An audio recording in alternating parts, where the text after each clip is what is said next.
I think the most foolish thing a person can do, and I think you'll agree with me, is try to ice skate uphill. What a crazy quote. Yeah, that he just had rattling around in his brain and demanded was put in that movie. The stories that are told about Wesley Snipes are insane. There was this crazy story I heard about him about like he didn't like taxes. Yeah. Or something. Yeah. But that's just like a thing that, in life, people say that the only two things that are guaranteed are death and taxes. Yeah, that's true. And the other two... He will not do either of those things. No, he will not die. And taxes are simply not something he's interested in. But the reason I bring up Blade in general is, we've talked a lot about video games over the course. I think what's funny is I'm listening through a lot of our older episodes to just see if there's any like loose ends or things that we had milling around that we wanted to do. Sure there are. There are, and I started to write them down. That's good. Yeah, so that we don't forget them. But one of the things that we kind of talked about in many of these cold opens, and the first cold open that we ever did, where it wasn't about the movie specifically, was about The Last of Us, because I was playing The Last of Us. So we talk about video. We both like video games. We love Minecraft. Yeah, you and I have a Minecraft world where you have built literally a functioning there's like a monorail system, a lighthouse, there's like a dock, and like a subterranean mine shaft that goes to the bottom of the planet that Minecraft is on. And I built a pirate ship. Yeah. That's all I built. But there's like 4 beds in there. That's true. Enough for a hearty crew of Minecraft pigs. Anyway, we love video games. As everybody makes the joke as you get older, your love of video games is only equal by your inability to play them. Or afford them at this point. Oh my God, I know. Well, what's funny is that the game that I wanted to talk to you about and brought up Blade because of is free. Oh. Yeah, Marvel Rivals, which is free to play. You've talked about before. I have. And you had put it down for a little while. I hadn't seen you play it. And then all of a sudden, it's like, we're back, baby.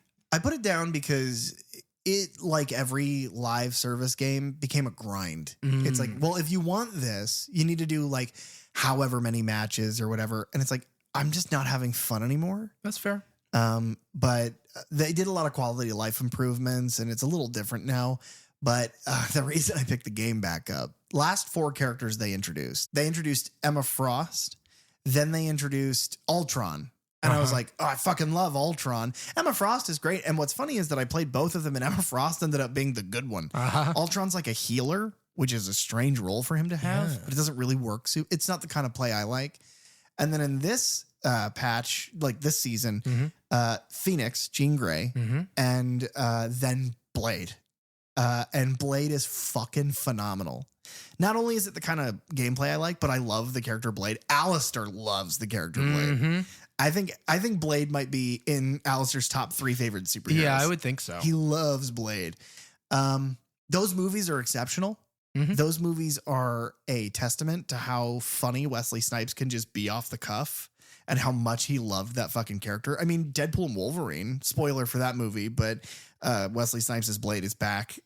He's just tremendous. But like in Marvel Rivals, Blade will say, why they trying to ice skate uphill? And it's just so great. When he does his ultimate, like techno club music plays.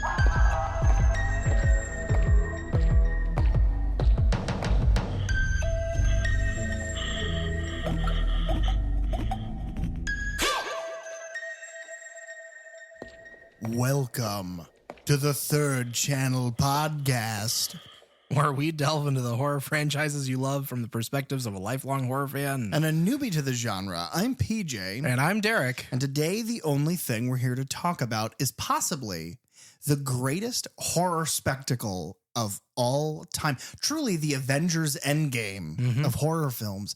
We are here to talk about a little ditty about Freddy and Jason. That's good. But versus. Yeah. Boy, oh boy, does it feel good to be out of the rut.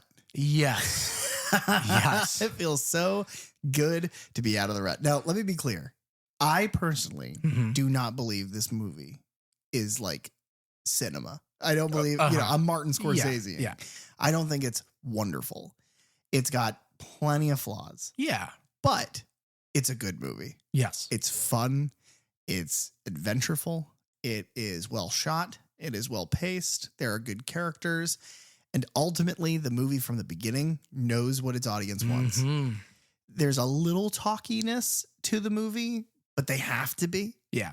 But man, crawling out of the pit of despair, that is back to back, Freddy's dead. And then Jason goes to hell. And then being like, because the whole time we're watching Jason Goes to Hell, all I can keep thinking is, well, one day I'll watch a good movie again.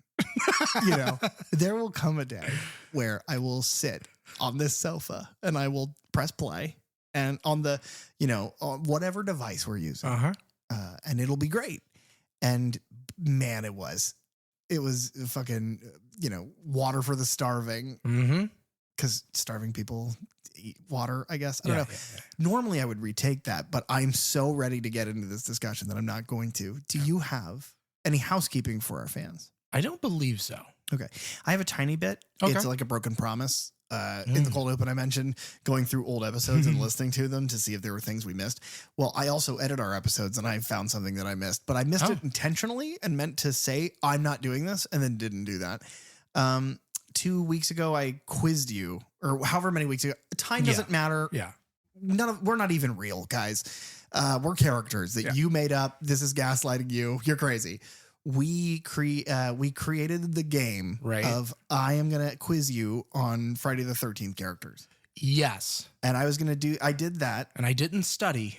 No, but you still passed. You did really well. It was like 4 people and you got 3. Actually, I kind of studied. I just studied the wrong movie because I misunderstood the rules. you missed the assignment completely. Yes. You got an F. I was going to do that again. Right. For Takes Manhattan. And I was going to do that during Jason Lives. And then I was going to do it again, this movie into Goes to Hell. But you did so well without being prepared that it's like, well, this isn't a bit anymore. Yeah. It's just an exercise into your ability to cram your head full to the brim of useless knowledge. Yep. Which is amazing. But I felt it would be better to just get through the discussion, because that is a Band-Aid that was like, I needed to peel it off. Get like Jason Goes to Hell. Jason Goes to Hell is a Band-Aid that is currently grafting to our audience's skin. And now we have to pull it off. So, but this should be a healing salve. Yes, it will be. The craziness of this. So I'm excited to tell you about my first experience with this movie and culturally what I thought about it from the perspective of a newbie, by the way. But I'm very interested to hear yours first. Okay. This is one of those movies. Actually, I think this might be, if I'm not mistaken, the first R-rated film that I ever saw in theaters. Whoa. You became a man. I did. At the time of its release, I would have been 12 years old. Cool.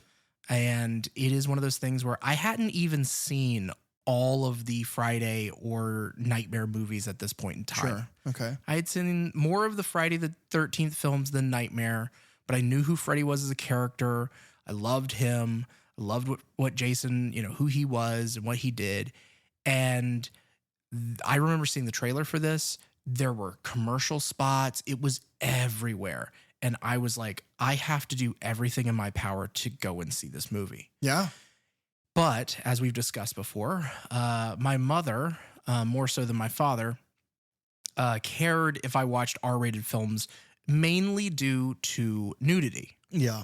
At this point, probably, what if I'm 12? Then in the last couple years before that, I had seen and was allowed to rent the 4 Alien films that had been out at that point. She didn't care too much about the Sigourney Weaver butt? Yeah, like there's a little, and I think it's that. I think she didn't realize that there technically is a little bit of nudity in those movies. Like in each of them, there's a hair of it, like one little scene here and there. So it's either she didn't remember or it was so minuscule that she didn't care. Understood. Same thing with like Stanley Kubrick's The Shining. Because there's technically nudity in that. The idea of being like, well, I don't want my 12-year-old son watching Friday the 13th because of the nudity, but The Shining should be fine for his brain, his developing mind. Oh, and on top of that, she bought for me at Walmart the VHS of The Exorcist, the version you've never seen before, which is like the unrated cut of The Exorcist that they released at that time. So I had seen that before any of this. It's a perfect example of, I don't know, my kid's into this. It's whatever. We used to have, I worked at a GameStop for a long time and kids would come in trying to buy Grand Theft Auto. Right. And it was the funniest thing in the world because we got to narc on kids. And it's like, it's shitty in hindsight because they just wanted to play this game and ultimately who cares? Right. But we would totally do the thing of like, hey, by the way, the game your son wants to buy, it's M for these reasons. And they'd be like, either, because there was a bunch of parents that'd be like, no, go put that back. But then there were so many parents that'd be like, I don't fucking care. It gets him out of my face. Just give it to him. Man, your kid's gonna do crack. Yep, I get that. So basically, I had to convince my mother that I should be allowed to see this movie.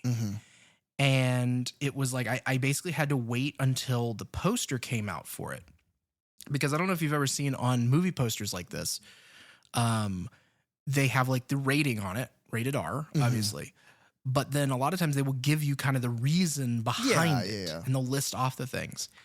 And as far as I'm aware, nudity was not listed on that original Friday the 13th poster. That's wild. And so it was like, it's the one thing that you say I'm not allowed to watch these things for. It's not on the poster. It should be fine. Like dad will be there with me because I can't get it on my own. So I had to then, she allowed it. We went and saw it. And very, very early on, there is immediately nudity in this film. Yeah, within seconds. And then sporadically throughout the entire thing, there continues to be nudity or scantily clad people. And, our lead at one point is like in like a pure white sundress that just gets soaked. Yeah. And it's like, no, you can't get around that. But yeah, this was an insane event for me. I was so happy to see it and be able to, I remember then like regaling other people at school the events of this film as best I could remember them. That's awesome. Because it was like, I got to see it and like not everybody could. Yeah. And so it was going over that. I bought the novelization. I have like read through that several times. That's awesome. I like whenever it came out on DVD, like I had to talk them into getting that for me, but like, yeah, it's like I owned it and would just watch it. And like these rewatches, it was like, oh my God, so much of this dialogue is burned into my brain. Yeah. That I was like almost mouthing along at pieces of like, I just know it, man. It's ingrained in me. Yeah. That movie for me is Christopher Nolan's The Dark Knight. It was just a movie that me and the kids in my family and my friends loved. So it was always playing. I would go to sleep to that movie. So, yeah. It being Freddy versus Jason is perfectly on brand for you. It's hilarious. And it's, I have like in later years, I have purchased, I don't have it hanging up now because I'm still trying to figure out where to do it. But I have, I used to use them in my old house. I use them as curtains in my bedroom, but they are 8 foot long. Like they used to hang in a movie theater. Right. And they are 2 posters that are the Freddy and the Jason. And they're like tattered, like they've been like chopped. Fantastic. And it's one of my like prized possessions. I love it. Yeah. For me, I had never seen a Nightmare or a Friday movie. Is that surprising? Well, no. Yeah, I know. That's what the show's about. But I had never seen either. I knew that, Nightmare on Elm Street is the burned guy named Freddy. You know that. You know that Friday the 13th is the hockey mask guy. And Halloween is the white mask dude. Like you have that idea if you're so detached. And a kid, I didn't know anything about this. I thought in my youth that Freddy versus Jason was like fans talking about who would win in a fight. Oh. I did not realize it was a movie, to the point where I kind of thought it was a bit. Like, I thought it was a joke. Like, oh man, I want to watch Freddy versus Jason. It's like, oh man, yeah, and then we're gonna watch, Alien versus Predator. That'll never happen. Right. Well, and Alien versus Predator is a whole other story, where my grandfather, not knowing what that movie was about, saw the word alien and thought, well, that would be fun. And I'm like 11 years old, and that was playing. And Nice. then it got to the part where somebody's torn in half, and my grandfather was like, all right, no, never mind. But yeah, I did not know that this was a movie. I didn't know it was real. I thought it was just kind of like an exercise in like kids being kids and talking about these slashers. Then when I found out it was real, I was like, get the fuck out of here. Because I knew about Alien versus Predator because I'm a big Predator fan. I always have. Okay, hold on. I'm a big The Predator fan. Yeah. Finding out that it was real and then going through all of the films and seeing it for the first time. We had watched all of these movies because we have been doing these episodes for months. Yeah. This is a long mixture of franchises. So going through all of them, in the back of my head, I'm like, oh man, at one point, these guys are going to fucking try to kill each other. It's going to be great.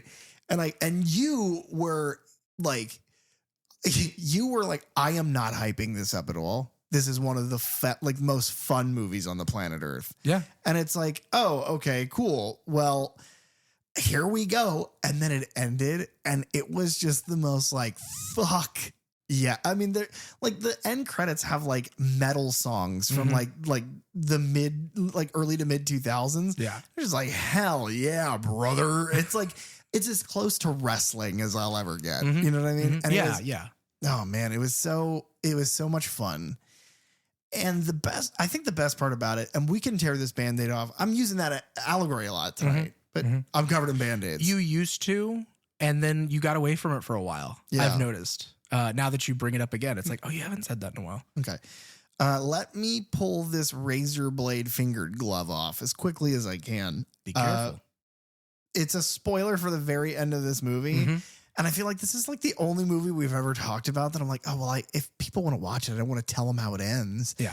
But that's what we do, guys. Yeah. So stop here. But also, go watch it. Yeah, go watch if you haven't already. Get yourself a sub sandwich, watch the movie, get another sub sandwich, eat both of those sandwiches, and listen to this episode. But they have to be two different sub sandwiches so that it's a versus of those sandwiches at the same time that you're watching Freddy versus Jason. Yeah. Get a sandwich and dunk it into a lake, and then get another sandwich and burn it for its child molesty tendencies. Yeah, this movie does that a little bit too. The end of this movie, I very much appreciated that neither of them win. It's like they both win and they both lose, and that makes me happy. Yeah, because I was kind of anxious about that. I was like, well, oh shit, who wins? Because I have a favorite of the two. I prefer Jason to Freddy. It's a thin margin, right? But I don't know. Freddy can get fucking annoying. Yeah, I get that. He's like Birch. I'm like, shut up, Fred. Freddy versus Jason. Even a killer has something to fear. Freddy enlists Jason to kill on his behalf on Elm Street after realizing that he can't haunt dreams because the people there no longer fear him. That's it. Okay. They Simple. don't talk anything about a boy being folded. No. Well, thankfully we get there very quickly. We do. That is my favorite part of this movie. It's my favorite part of Jason Lives. Any Jason media that we're getting from this new Jason universe, it is a crime to not have at least once in all of those films, it is criminal to not have Jason just fucking fold someone in half. Yeah. It is the funniest shit on the planet Earth to watch someone just get folded. Oh man. Yeah. And man, do we get it in this one.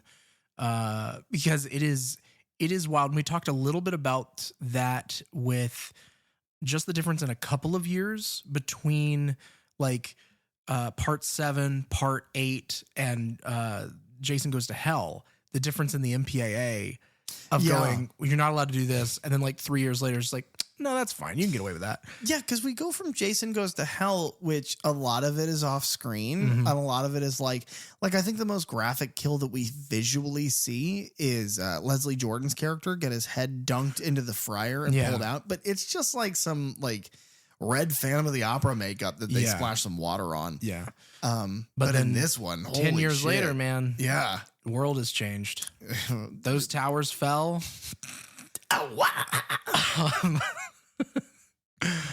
Freddy vs. Jason was released August 15th of 2003.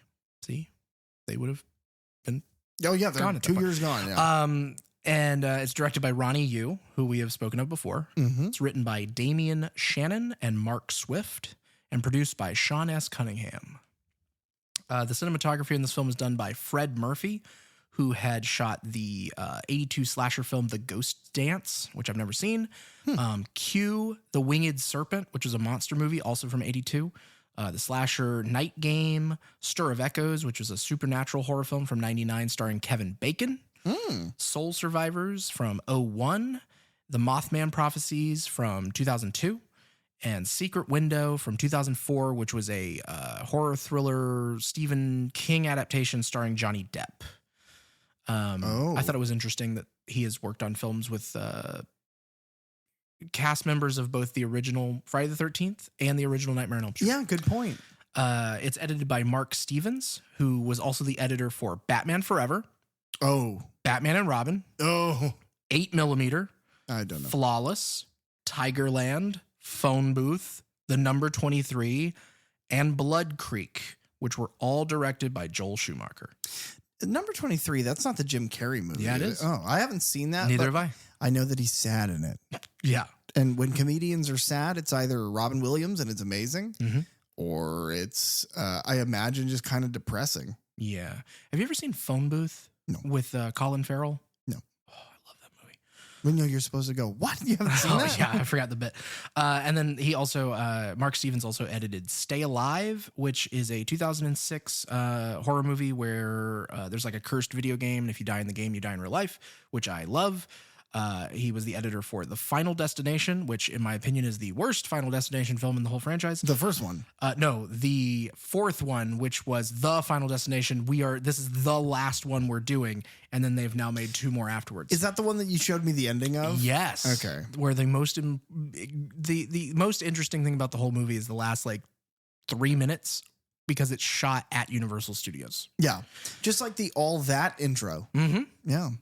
And then he also was the editor for The Collection, which I really like that movie, and Leprechaun Origins from 2014. Which we did not. We have not we watched have not yet. seen that. The budget for this film is $30 million. This feels like a $30 million movie. Yeah. Which, just as a reminder, the last film that we talked about, the budget on Freddy's Dead, I believe, was between 9 and 11 million. And the budget on Jason Goes to Hell was $3 million. Okay. So this is $30 million. And it brought in $116.6 million. So my guess was going to be 90. Okay. But it being $110 million for the early aughts, that's wild. How did they not explode after this? How did they not immediately greenlight a sequel and do it again? Or greenlight a sequel, greenlight one of each of them. New Line Cinema owns both of them at this point. For a movie that cost $30 million to make basically 4 times its budget, that's crazy that you wouldn't just, because we didn't get another one after this. Yep. There was plenty of talks of it. We've gotten versions of it afterwards in comic book form. Which I have read, by the way. Same. The original Freddy vs. Jason and Freddy vs. Jason vs. Ash. Yes. Which is good. And yeah, it just didn't happen. The next ones that we get are, 6 years later with Friday the 13th, 2009 and Nightmare on Elm Street 2010. Yeah. So, and Nightmare on Elm Street 2010 doesn't exist. Yeah. So that's wild. Unless you're Walker. The director, like I said, we have spoken of before, Ronny Yu. He had directed The Bride with White Hair, which was a Hong Kong fantasy martial arts film. The Phantom Lover, a romance drama. Warriors of Virtue, a martial arts fantasy film from 97. The reason we've talked about him before is because he directed Bride of Chucky, And then he did the 51st State, which was an action comedy. Fearless, which was a Jet Li film from 2006. And then I think most recently he did Saving General Yang, which was 2013. So it's been a little while. The writers, Damian Shannon and Mark Swift, are a writing-producing team. They wrote Freddy vs. Jason, Friday the 13th, 2009. So they wrote the remake. Oh, okay. They produced Seconds Apart, which was a 2011 horror film, and I Heart Shaky, a 2012 family comedy. And then they wrote the 2017 action comedy Baywatch. Oh, no. With Daddario and Zac Efron? Yes. I haven't seen it. Neither have I. I heard it's good. But they wrote that, and they wrote an upcoming survival horror film called Send Help. It's supposed to come out next year, 2026, directed by Sam Raimi. Whoa. Okay. But those are the only writing credits they really have. Okay. The producer, Sean S. Cunningham, he directed Friday the 13th, and he's produced a whole bunch of these later Jason movies. He's a villain now. Yeah, some ways he is. And the music is done by Graham Revel, who also did the music for Child's Play 2, Ghost in the Machine, and Tank Girl, both of those directed by Rachel Talalay. Yeah. He did the music for The Crow in 94, Mighty Morphin Power Rangers, the movie in 95, which I love. From Dusk Till Dawn, Bride of Chucky, Titan AE. He did the music for that. I love Titan AE, dude. I know you do. He also did the music for Daredevil in 2003, Sin City in 2005, and Planet Terror in 2007, which From Dusk Till Dawn, Sin City, and Planet Terror are all directed by Robert Rodriguez. Yeah. So talk about development hell. Yeah. This is, 10 years it took to get this. 10 years from Jason Goes to Hell. Which teases it. But this was being talked about well before that. Sure. It almost happened instead because that's what we talked about in Goes to Hell. But that's the equivalent of can you imagine an MCU after credits sting where it's Tony Stark goes into the bar to talk to General Ross at the end of The Incredible Hulk. Right. And then the Hulk is not in a movie for a decade. Yeah. And it's well, why did you do that? Did he go on vacation? Is that the movie we're going to get? Yeah. It's Weekend at Bruce's. Good. Yeah, thanks. But yeah, due to the obvious fan desire for a crossover film between Freddy and Jason, New Line Cinema and Paramount Pictures tried to make that movie in 1987. So as far back as then, they were talking about it. Frank Mancuso Jr. enlisted Tom McLaughlin, who had directed Jason Lives, to, unite the studios, but each wanted to just license the other one's characters so that they could control what was happening in that crossover, so no agreement could be made. That's so obnoxious. So negotiations on the project collapsed. Paramount made Jason Takes Manhattan instead. And then after that failed at the box office, Sean S. Cunningham wanted to reacquire the rights to Friday the 13th and begin working with New Line on a Freddy vs. Jason idea that he had. The character rights for Jason did revert and then were sold to New Line Cinema, which is how we got Jason Goes to Hell. Yeah.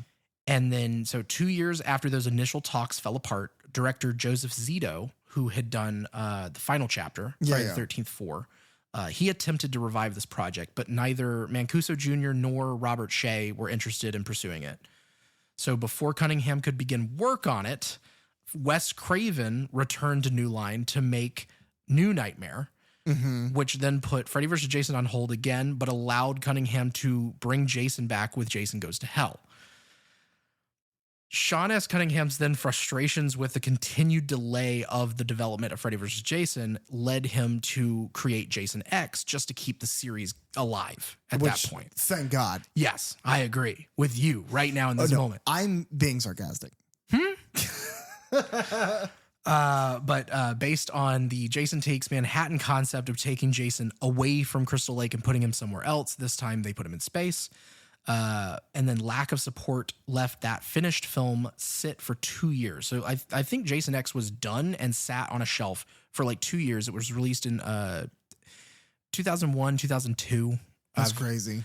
Depending on kind of where you look and what you mean by released. But it was the series' lowest grossing film at the domestic box office and had the largest budget of any of the films to date. Wow. So New Line spent a reported $6 million on script development alone from several different writers. Louis Abernathy, who is the writer of Deep Star 6 and House 4. Cunningham directed Deep Star 6 and produced House 4. Okay. He was the first screenwriter attached to the film. He was Abernathy sought to direct it as well, and he had entitled it Nightmare 13, Freddy Meets Jason, which I kind of like as a title. Like the Nightmare 13 is interesting, yeah. But why not just Nightmare 13, Freddy versus Jason? I don't know. Why do they have to meet? You know, it's not like a meet cute. Well, maybe he was planning it as a trilogy, and so they were going to meet in this one. Then they were going to fight. And then in the third one, of course, it's Nightmare 13th. Freddy got fingered. Yes. Yeah. But he was, he wanted to direct and write it, but his limited directing experience prohibited him from doing so. They wouldn't allow that.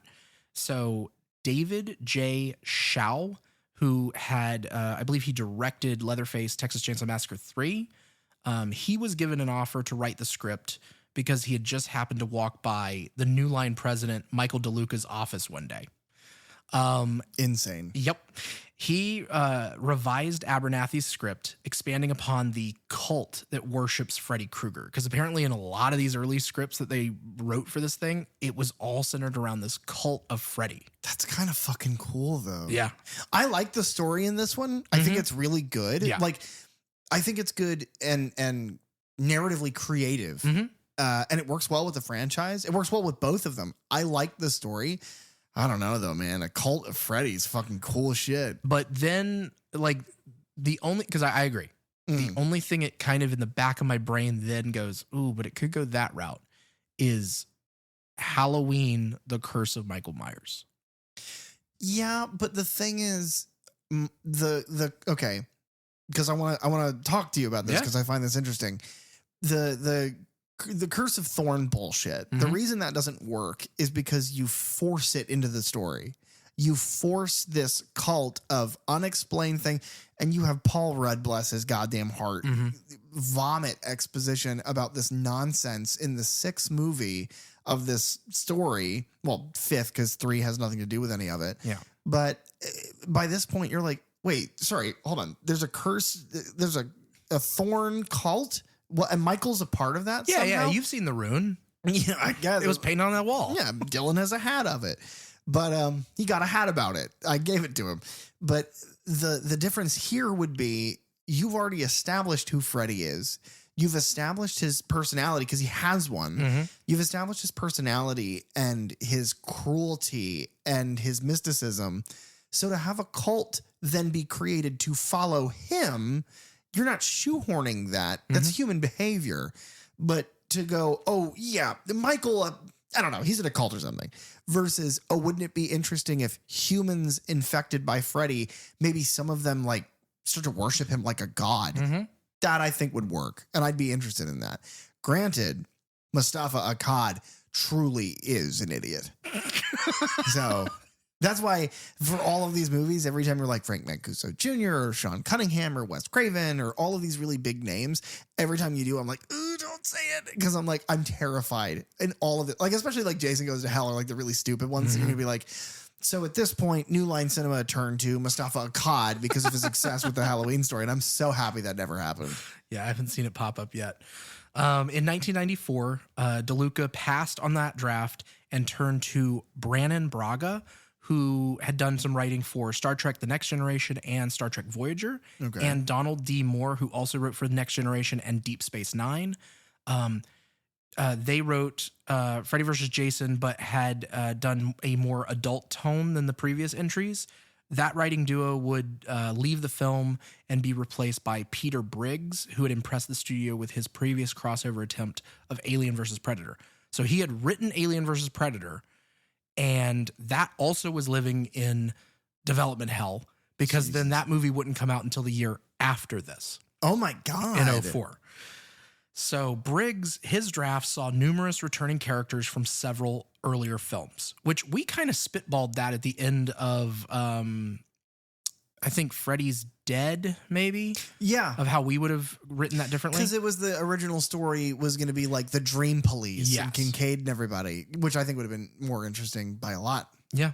By 1996, the writers of Demon Knight, which I believe is one of the Tales from the Crypt anthology movies out there. No. Demon is the older brother in part 5 of Friday the 13th. He's the one who shits himself because he had them damn enchiladas. Right. And Tuesday Night is who replaced Patricia Arquette. And oh, okay, I get what you're doing. The whole thing is a whip. Right. You understand? But the writers of that film, Cyrus Voris and Ethan Reif, I believe is how you pronounce that, they were commissioned by Cunningham to write a new script under the title Freddy vs. Jason Millennium Massacre. That's a good subtitle. With Rob Bottin, who Rob Bottin is, we haven't really talked about him on this show yet, but he was known for his makeup effects on The Thing and Total Recall. Wow. Okay. And so he would be directing that film. Rob Bottin, he opted to drop the current draft that had been, and then pen his own treatment with David S. Goyer, who had written the Blade trilogy at that point. Okay. And his writing partner, James Dale Robinson, who would later write League of Extraordinary Gentlemen. Also a horribly confused movie. Yes, but another one that I love because I was the exact right age to see it. You and Alistair are the same age. Mm-hmm. That is one of his favorite movies. Yes. I watched it as a kid and I was like, what I will give the League of Extraordinary Gentlemen is the Invisible Man is dope as hell. Mm-hmm. He's cool as shit. Everything else about that movie is really weird. Yeah. I will give it, and you've talked about, MCU a lot. LXG was the Avengers before the Avengers. Yeah. It's the same basic storyline. Well, technically that's Bible Man and all of his crossover. Oh, you're right. But they were hired to flesh out Rob Bottin's treatment with into a screenplay. But no parties involved were really happy with that script. Goyer and Robinson left. Bottin and his treatment were retained despite clashes with the studio over the budget. And so a new screenwriting duo of Jonathan Abel and Glenn Berger, known for their work on King of the Hill, what the fuck, were selected by the director to write a new script. That draft was widely disliked by Cunningham and his production company. Hey there, Freddy. You're probably going to want to sharpen them blades. They look duller than a cat's foot or something. I don't know. I just thought that was funny because you made some joke about Hank Hill with the propane tanks at the end of this movie. Oh my God, I did. Uh-huh. Did you know? No, I didn't know it at the moment. Amazing. Rob Bottin initially considered revising that script himself, but ultimately left the film altogether. And so during the film's long gestation period, at least 17 scripts were submitted. Most of them dealt with cults attempting to resurrect both Jason and Freddy to come back and fight each other. Finally, in March of 2002, newcomers Mark Swift and Damian Shannon were hired after delivering a pitch that Michael DeLuca was happy with. The two of them noted that the most of the previous writers had ignored the mythology and history of the characters. And so their approach was to basically, quote, keep it all intact, make it all count. Don't discount the other movies, and the fans will love you for it, which I wholeheartedly agree. Wholeheartedly. We've talked about that with other movies. I hate whenever like, oh, we didn't really like that sequel, so let's just ignore it and just go past it. And it's like, no, man, like find a way to write it in to make like incorporate it and make it better. In the introductory sequence, it's like a sort of montage that's narrated by Freddy, who looks crazy, and we'll get into that. There is footage, I mean, of all of these movies. And I mean, you see Heather Langenkamp, Mark Patton, all the way to Yaphet Kotto, Billy Zane, of course, in disguise as his sister, which is a fictional character, or maybe it's reverse. I don't remember. I can't remember what other bit was. Yeah, what is her name? Is Linda? Lisa Zane. Lisa. Okay. But seeing all of that footage is like, especially because we've just rewatched them all, it's like sort of touching. Yeah, it's like, wow, yeah, this is a legacy. These movies have really been going forever, and they've touched a lot of people's hearts. And it's, well, no, I don't know that horror does that. They ripped a bunch of people's hearts out and ate them. And then became them. Yes. David S. Goyer returned to the project once again in an effort to trim every ounce of fat from the 2.5 hour, 120-page script that Swift and Shannon had produced. There was a producer I saw in one of the special features talking about how, like, yes, this movie is going to be epic, but I don't think we can deliver a 2.5 hour slasher movie even at this point. I bet they fucking could have. Probably, honestly. Wes Craven, Guillermo del Toro, and Ronny Yu were all offered to direct, and they all declined. Rob Zombie turned it down so that he could make House of a Thousand Corpses, because that was his dream project at the time. Okay. What I was going to say, immediately hearing he turned it down, I don't know why, but that name clicks for this movie. And it's like, because it's over the top and sinister and wild. And it's like, oh my God, why the fuck would he? That would have been amazing. And I was like, because to make House of a Thousand Corpses, I was like, oh, okay, that is worth it. Like, I am willing to pay for him not, I'm willing to pay the price of him not making this movie for House of a Thousand Corpses to exist. Yeah. Ronny Yu ultimately did sign on to direct in May of 2002 after being given an enormous amount of creative freedom. Now, what's funny is like Ronny Yu, he didn't want to do it at first because he was like, I don't know these characters. I've never seen these movies before. That's surprising. I've seen like the original of both of them, and that is what I've seen. And Robert Shea was like, honestly, that's fine. Like, you're going to bring a completely different outlook on this than anyone. What's funny, though, is that, and you and I mentioned independently of each other and about the independent characters, I mentioned like, oh my God, this just captures the feel of Jason and the feel of the Friday the 13th. But like now he's in like a suburban neighborhood, but it just feels like that. And then later on in the movie, you're like, I mean, this is just a Nightmare on Elm Street movie. And it's to find that out, that's crazy. Yeah. Because he nails it. It's not like a visual thing. It's like a tone. It's like an atmosphere. And he nailed it. Yeah.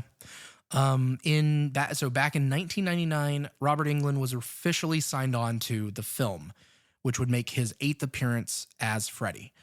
And then in August of 2002, Entertainment Weekly revealed that Kelly Rowland and Brad Renfro were cast, while Kane Hodder would reprise his role as Jason Voorhees. However, conflicting reports from IGN stated that the film wanted to reinvent the character of Jason and were ditching Hodder. Monica Keena was selected to portray the film's lead after an extensive search. And then the rest of the cast was made up of mostly like Canadian actors because that's where they shot it. Betsy Palmer was actually asked to reprise her role as Pamela Voorhees. But she declined. Why do you think?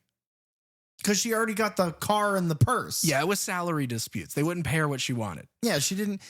She already had the whatever we said, the Oldsmobile. And the Marc Jacobs bag. She couldn't think any higher than that. Yeah, she's like, well, I guess I could get lipstick and like maybe a little wallet to put in the purse.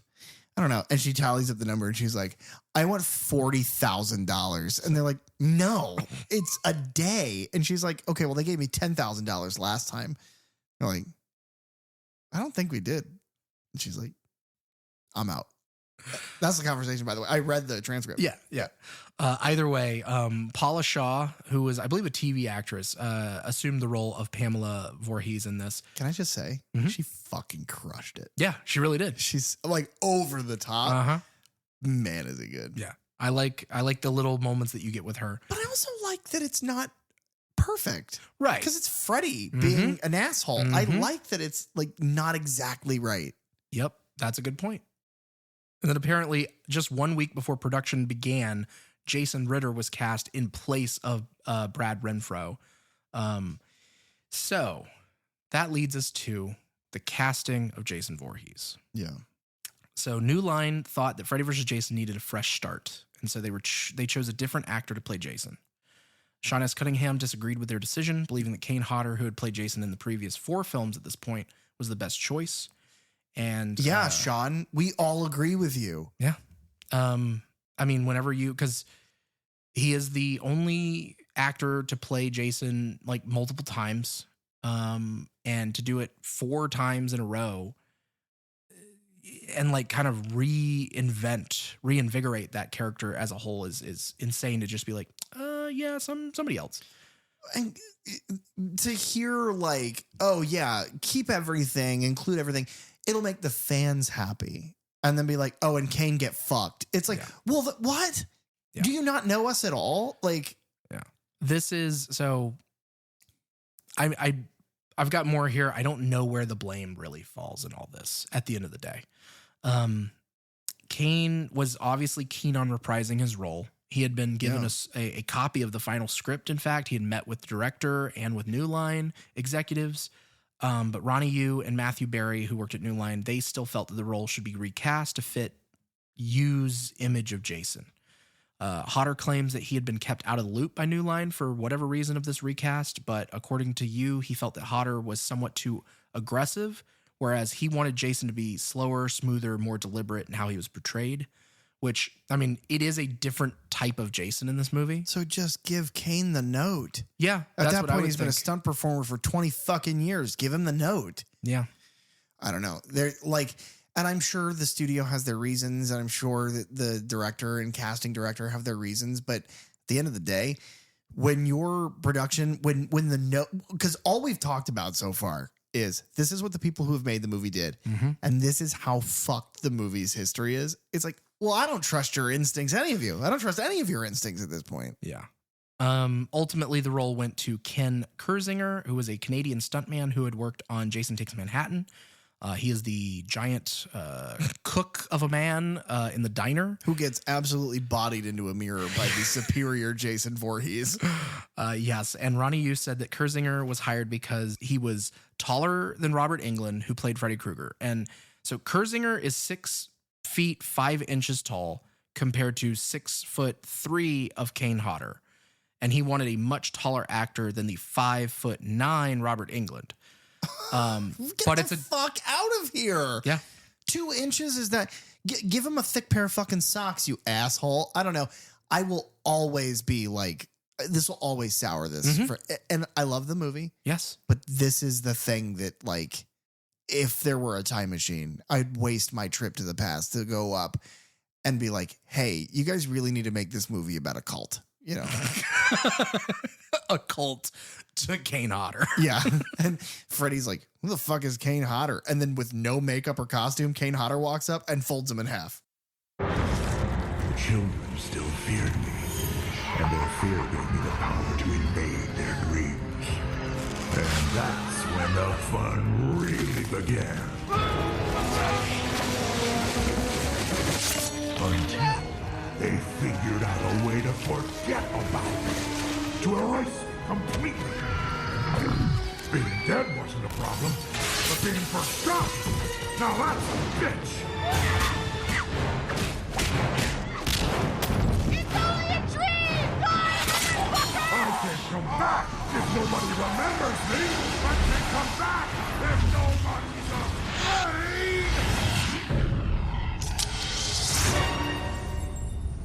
I had to search the bowels of hell, but I found someone who'll make 'em remember.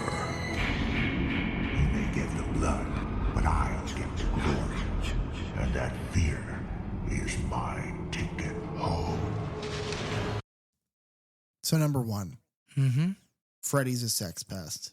What? He's searching through bowels. Oh my God. That's yucky. No, I love the premise of this movie. It is, what a way to bring them back. And what's funny is that this premise only works because this movie was in development hell for so long. If it was like immediately after Freddy's dead, it would make no fucking sense. Right. Like, oh, a couple years have passed and the entire town forgot. And I mean, you could technically make it work. I just think it would be a bit more of a stretch. But, oh man, so we start with basically this monologue.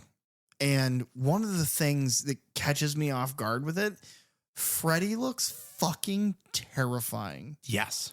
But not in the way we've seen him before. No. He's got like Sith eyes. They're like squiggly black bloodshot glowing red eyes essentially. And fucking like fangs. Yeah. Like long sharp teeth. We don't see him like that again in the movie. Not exactly the same. I think, honestly, as much as I love the different designs over the years, I think this might be my favorite Freddy look in the entire franchise. Yeah. Not my favorite Jason look. No. I do like this Jason look. I do like how tall he is. Yes. I like the tattered clothing. Mm-hmm.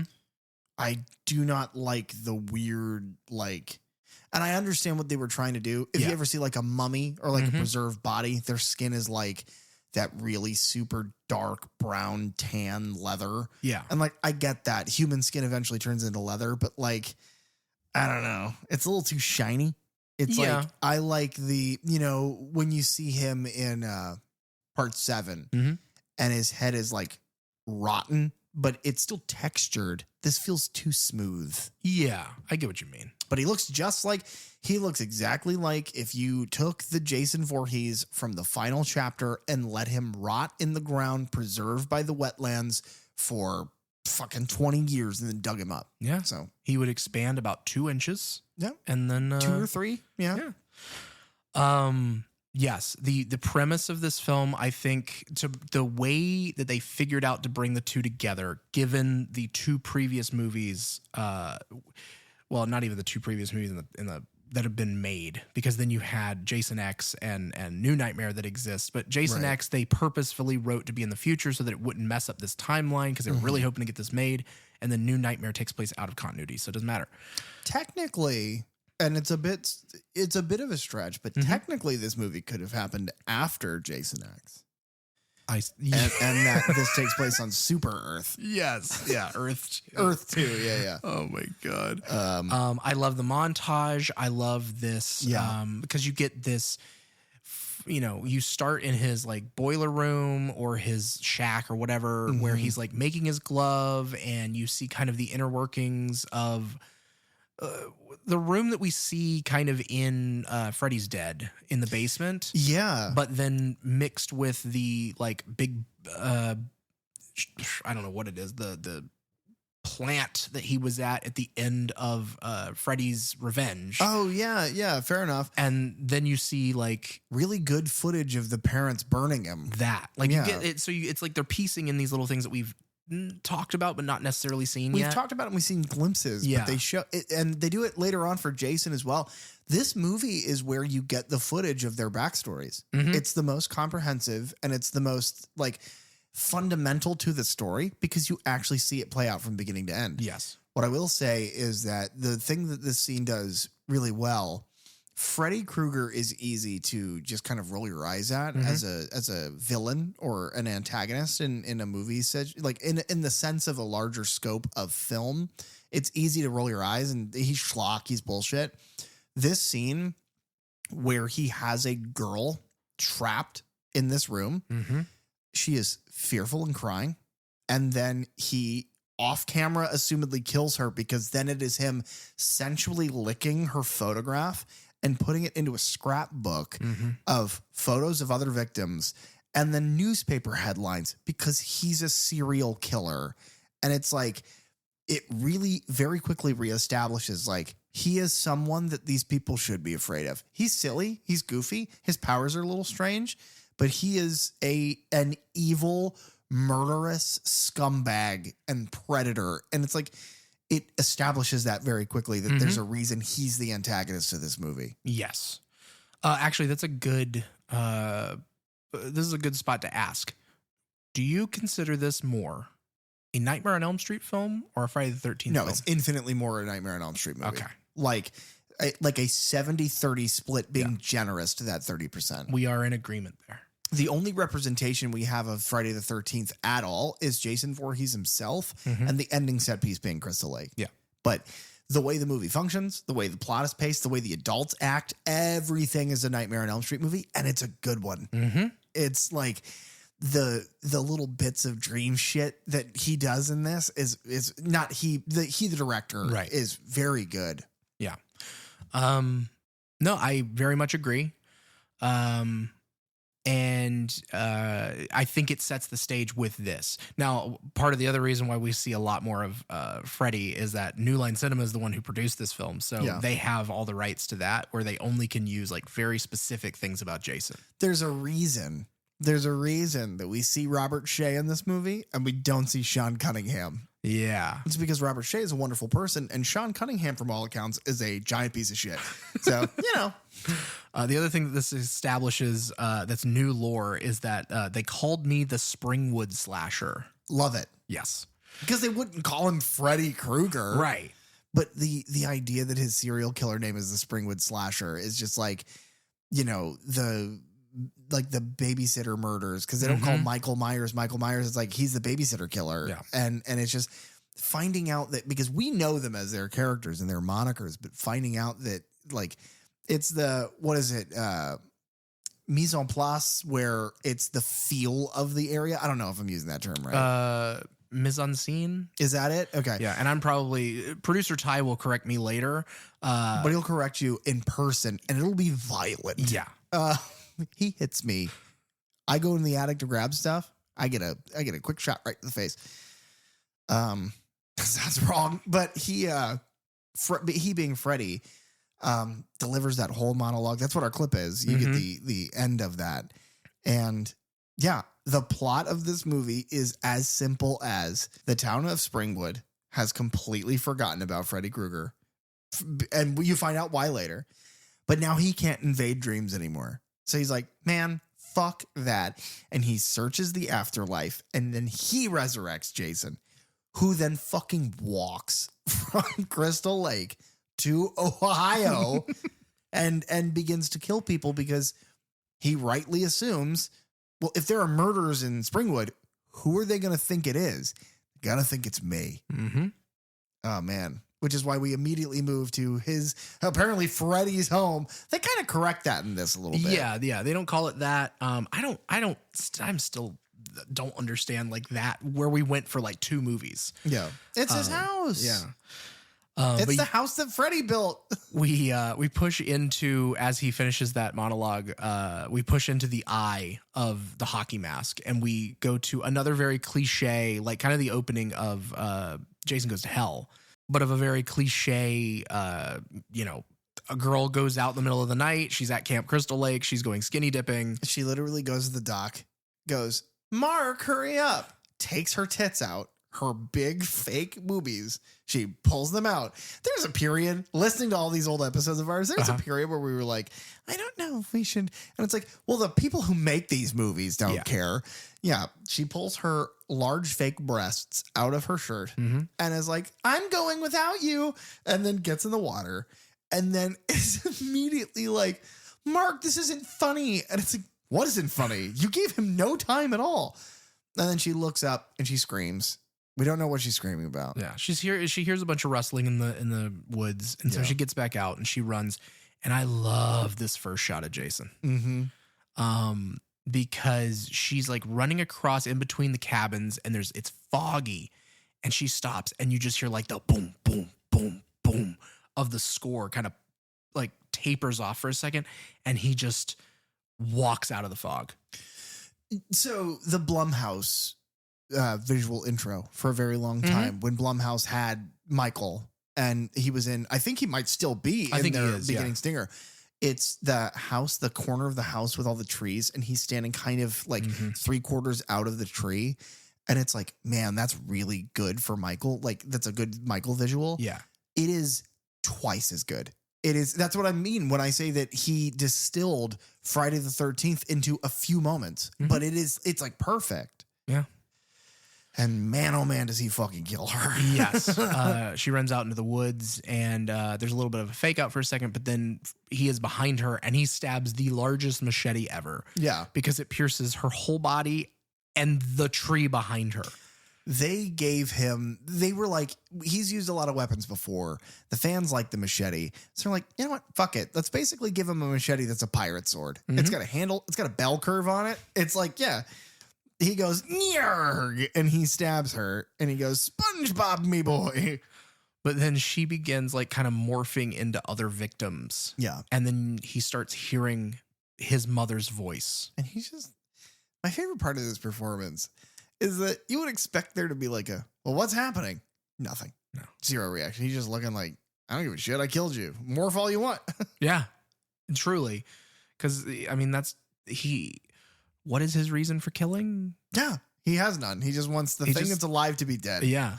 Yeah, that's what it is. I've said it before. I'll say it again. Teens have sex, and so Jason does murder about it. Oh, right. I forget that. Yeah. After all this time.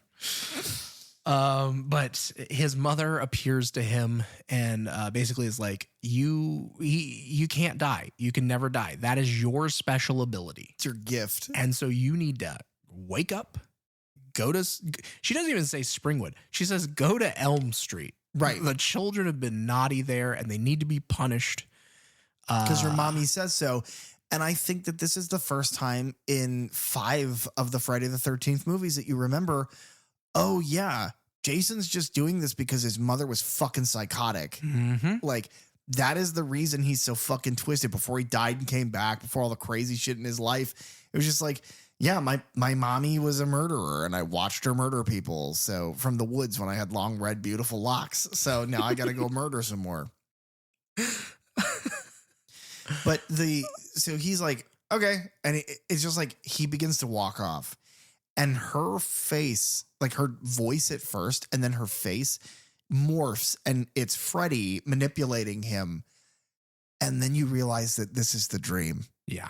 And that is, it's a little schlocky, but it gives me like goosebumps. Mm-hmm. It's like the fact that they were able to go like, this character who has killed hundreds of people in his lore and is just this monster that people fear, he is now being controlled by this other monster. And it's just like, oh, it's like truly if like Dracula mind controlled Frankenstein. It's horrifying. Yeah, that's a good point.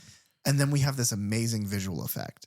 Jason waking up. Oh, absolutely. Yeah. Because you see like the rotted out corpse that's just kind of half buried under this tree. And you can't make out what it is.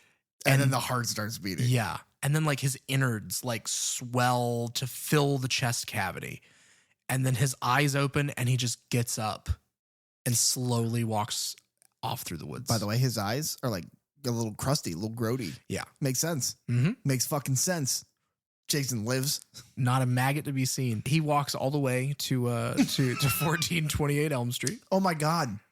This is the second time Jason has walked to Ohio. Mm-hmm. He loves it. Well, last time he was the coroner. Yeah, that's That's true. kind of not the same. We're introduced to Lori, Kia, and Gib that are having a girls' night, or so Lori thinks. Lori Campbell is played by Monica Keena. She was in 14 episodes of Dawson's Creek. She was in a dark fantasy movie called Snow White, A Tale of Terror from 97, which has Sigourney Weaver in it. Okay. And Sam Neill, I believe. She was also in The Devil's Advocate, which was a supernatural horror film with Keanu Reeves Oh, Al Pacino, and Al yeah. Pacino. I love that movie. I've never seen it. It's good.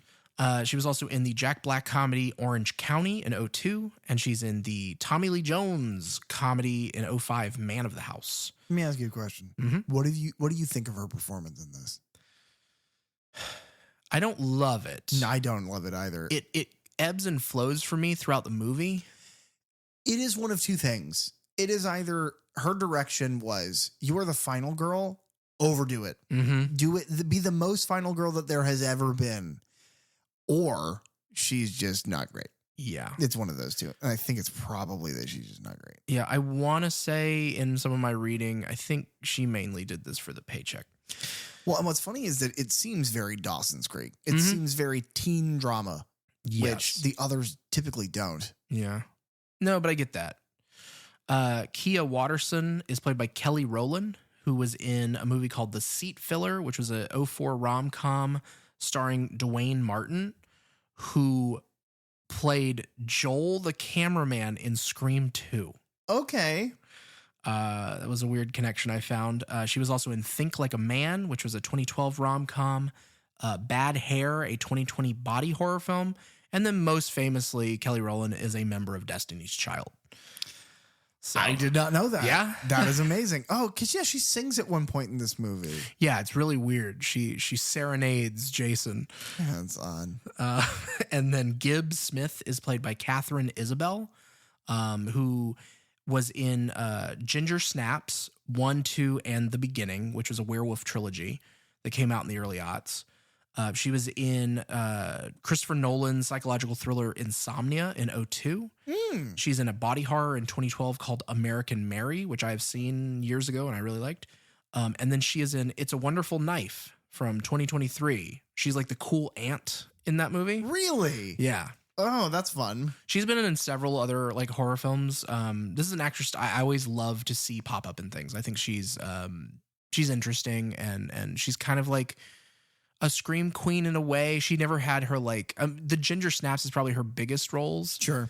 But I don't know. I just always like to see her pop up in things. Yeah. But they're hanging out, and there's this one little moment where like Gib is smoking a cigarette at the window, Yeah. and like the other girls are mad at her for doing that. Mm-hmm. And she gets up to go get more beer or something, and she like flicks the cigarette out the window, and it just bounces off of Jason's mask in the rain. Right. And as she goes to the front door, that is when Trey and Blake show up.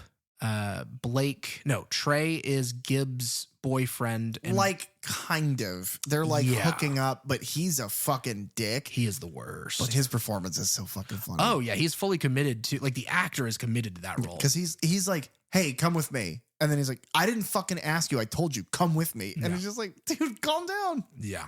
And it's pretty constant, even when he's a dead body. Yeah. The other thing that we learn in their little girls' night, by the way, is that our lead had a boyfriend Mhm. named Will who has recently ghosted her. There is no explanation why. And she misses him greatly. Yes. Lakia's like, shut the fuck up. Yeah. Because they're trying to set her up with Blake, the other guy here. Yeah. And apparently Lori has barely dated anyone since her mother died. We do not know how long ago We that do was. not know. But Trey Cooper is played by Jesse Hutch. He was in The Butterfly Effect, the sci-fi thriller that came out in 2004. With Kutcher? Yeah. Oh. He's in the first one. And then he was in a movie called The Tooth Fairy in 2006, which is a horror film. And he was in Joyride 3, 2014, with also starred Ken Kersinger, who plays Jason. What? And That's then weird. Blake is played by David Kopp. He was in a TV sci-fi thriller called Y2K in 1999. He's in a Jet Li movie from 2000 called Romeo Must Die. And he was in Josie and the Pussycats, the 2001 music comedy, which also starred Catherine Isabel Gibb. Okay. And then basically they're kind of pairing off a little bit. Lori is not interested in Blake. And He's like trying to insert himself and be like a party animal. He's like, look, I brought beer. And Kia's like desperately like, oh yeah, you should give him the tour. You should let him see your bedroom. You should let him put himself in your body. And she's like, please stop it. I love only for Will. And Yes, then the other two go upstairs. And they don't make love. They make fuck. You know what I Yes, mean? that's they're a not good in distinction. love. Yeah, they're not in love. Mhm. But they fuck anyway. Yeah. And then And he continues to be awful because he's like, you know, I don't like to be touched afterwards. yeah, You smell like menthol. Go take a shower. I love a good menthol, Mhm. especially with a good wine or whatever. I love a good shower. And she does that. Yeah. What I will say really quickly is that this is also kind of a Friday the 13th thing because Nightmare on Elm Street doesn't do this. Yeah. Kids don't like teenagers and young adults aren't having sex in most of these Nightmare movies. Right. I'm actually struggling to think of a single time. In Revenge, Yeah, they're Jesse and they're Lisa- about to. They Yeah. have an intimate moment. that's probably even the most like forward sexual. Mm-hmm. Yeah, but this is Friday the 13th, man. Yes. This is like boobies are out. There is like it is softcore porn, and Jason finds out. You know, He doesn't like it. Gib goes in. Do you mind if I discuss this with our no, audience? yeah, Because please. this is the thing that gives me life. Okay. So Gib goes into the shower. Mhm. Meanwhile, the door is open. The back door is wide open. Mhm. And Trey tells the girls, our lead, hey, you're home. The back door is open. Yeah. Just thought you might want to know Yeah. that. Blake tells him that. Yeah. And then they come back upstairs and Trey's like at bed and he looks up and he goes, what the fuck? And then the machete, we have not seen Jason yet. The machete goes through the fucking bed. Now we've seen that a dozen times, but what we haven't seen is the way that the effect is done in this, where there is like a bulb of organs Yeah. stuck to the end of this fucking machete that punches through the bed. He can't scream. Right. It's over. He's immediately like, oh, and then Jason, it is okay. For our audience, if you're listening along to these episodes, you'll recall that in Jason Lives, part 6 of our journey through the Friday the 13th films, Jason folds the police sheriff in half. He folds him backwards in half. And you and I discussed that, and we could not catch our breath for laughing. This is much funnier because he is assumedly post-coital bliss. He's just had sex with a woman that he really likes to mistreat. He is then stabbed horribly. And then Jason grabs the two sides of this regular fucking bed and folds it in half with him in it. Yes. I think that's the part that makes it even funnier to me, is that it's not only that he's breaking a human being in half, he is breaking a mattress in half as well. Because it's like it's not a trundle bed. No. It's not something that's designed to fold, and it splits in half, and he's crushed like folded up discarded homework in a manila folder. And immediately blood is like pouring out of this. So Gib gets out of the shower. I'm pretty sure she's got to have a body double here. You mean for the shower scene itself, or like where you can see her nakies? Yeah, it's a body double in the shower. Because it definitely doesn't look like her head shape or face or hair or anything. But she gets out. She puts a towel on. She walks to the door. And it's like, in the scenes in movies or TV where there's like the toilet leaks or something, like the toilet gets clogged and the water is rushing under the door. It's that, but it's a bunch of fucking blood. Yes. Yes. And so she steps out, finds her not lover's body crushed in a bed, and screams. And then they all run outside into the street, and they flag down Officer Stubbs, actually, who or Deputy Stubbs, who they kind of work with later. Very Dewey-ish. Yes.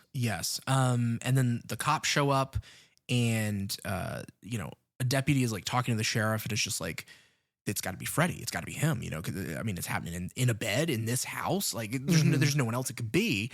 And it's like, you can already see that the plan is working. Yeah. And the sheriff is immediately just like, don't even say his name. The sheriff's a great performer because it's anger panic. And it's like, shut the fuck up. But the big takeaway from that is that our lead actress, Lori, hears it. Yeah. I keep calling her our lead because I can't remember her name. Right. I've remembered every other character's name. I'm proud of me, but I can't remember the most important one. Every single thing about this scene works for me. All of it. Everybody's performance is believable. The set is gorgeous, and it reminds me of like Scream. It is a period accurate home that feels lived in. All of the business that everyone's doing is like, yeah, they're teenagers, they're having a party. And then the horror is great. Yes. It is in the middle of, because that's the thing, and I think it's part of the reason Friday the 13th is so popular, is the idea of being naked, you're most vulnerable, doing something that is good, feels good with someone, and then dying in the most horrible fucking way. So all of the pieces are together and it's working. And then the plot is now on rollerblades and has been pushed down it is on ice skates and it's being pushed up the hill, but it's working because there's a rocket strapped to it. Nice. I needed to make that work. You got there. Thanks, bud. Lori and the rest of them are taken to the police station where she is questioned about her dreams for whatever reason. She doesn't understand that at this point. And she tries to get some information about it. She's like, I heard a cop say a name, but I can't remember what he said. Yeah. And so she kind of racks her brain and she puts her head down on the table and she finally comes to her, Freddy. And it's like silent. And she looks up and the whole police station is now empty. Yeah, it is. And this is why I say it's a 70-30 split because as exactly it feels immediately to fans of the series. You immediately know what's just happened. Somehow she's fallen asleep and now she is fucked. She gets up and is looking for people. She walks out. She walks down the hallway. And there's like this like dripping blood that like drip and disappears into the floor.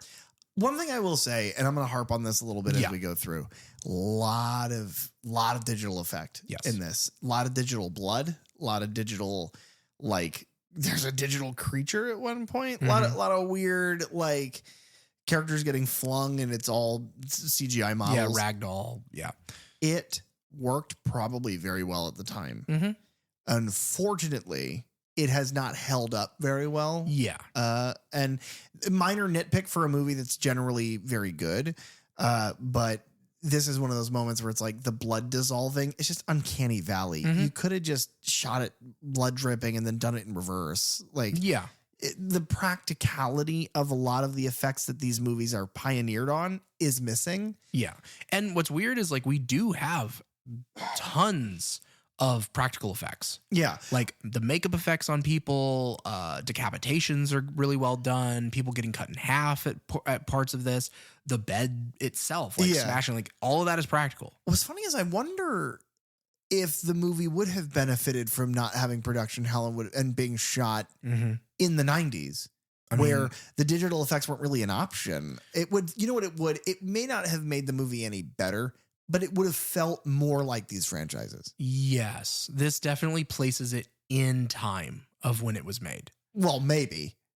No, what's funny is given the years that they give, because the sheriff later says that we've been doing fine here in Springwood for 4 years. And so that places it within our weird timeline about 2003, which the movie released. Well, that's Nightmare. That's Yeah. Elm Street. Meanwhile, Jason, it's 2075. No, I think it also I think this one takes place like a year after the events of Jason Goes to Hell. In that weird also timeline. kind of fits. So Okay. yeah, Hey, good for the writers. somehow it kind of worked. Man, if only they were the first people that Yeah. wrote a fucking But then again, like you said, I don't know if it works because doing it in the 90s, then I just think, okay, well, the last two examples that we had at that point, effects wise and things, are Freddy's Dead Yeah. and Jason Goes to Hell. Yeah. And it's like the practical effects in Jason Goes to Hell, amazing. Practical effects in Freddy's Dead are also amazing, but They can yeah. be, but like his makeup looks awful. Well, I don't think that that's the era. I just think that movie was made lazily. Yeah, could be. What I will say is that, and we've talked about Freddy nebulously, but we've seen him a couple times. So Robert Englund, I don't know if I can think of a better example of a character and an actor that are more symbiotic at this point. Mm-hmm. It's like, it's so natural, and he never stutters. He never falters. It's every single line he delivers is just dripping with this sinister mirth and this excellent, and he's just such an asshole. And it's so much fun to watch, but he looks stellar. Yes. It is just dialed in 100% here. Yeah. But yes, Lori is following the blood dripping down the hallway. And I love this little effect here of all the missing children posters on the wall turn and watch her as she walks by. It is, I mean, that's what Nightmare on Elm Street does. It's really good. It fits. The other thing that's very Nightmare coded here is there's a little girl. The little girl, by the way, who we saw in the beginning montage, is like kind of sat huddled at the end of the hallway. And she turns to Lori and her eyes have been gouged out. And there are slashes that run from like the top of her eyebrows to her cheeks where he has gouged her fucking eyes out. And I think that's the first like sort of jumpy, not a jump scare, Yeah, but the 'cause it's- first like yeah. direct horror thing other than the kill.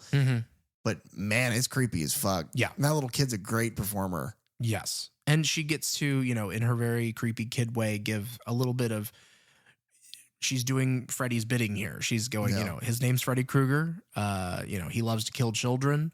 And he's coming back, and you should warn everyone because the whole point is spread fear and spread the name Freddy. Like a disease.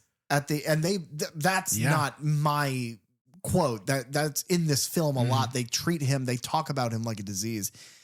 At the very end of her dialogue, his voice is, and it's a whisper, but his voice is layered into it so well. It's a little creepy.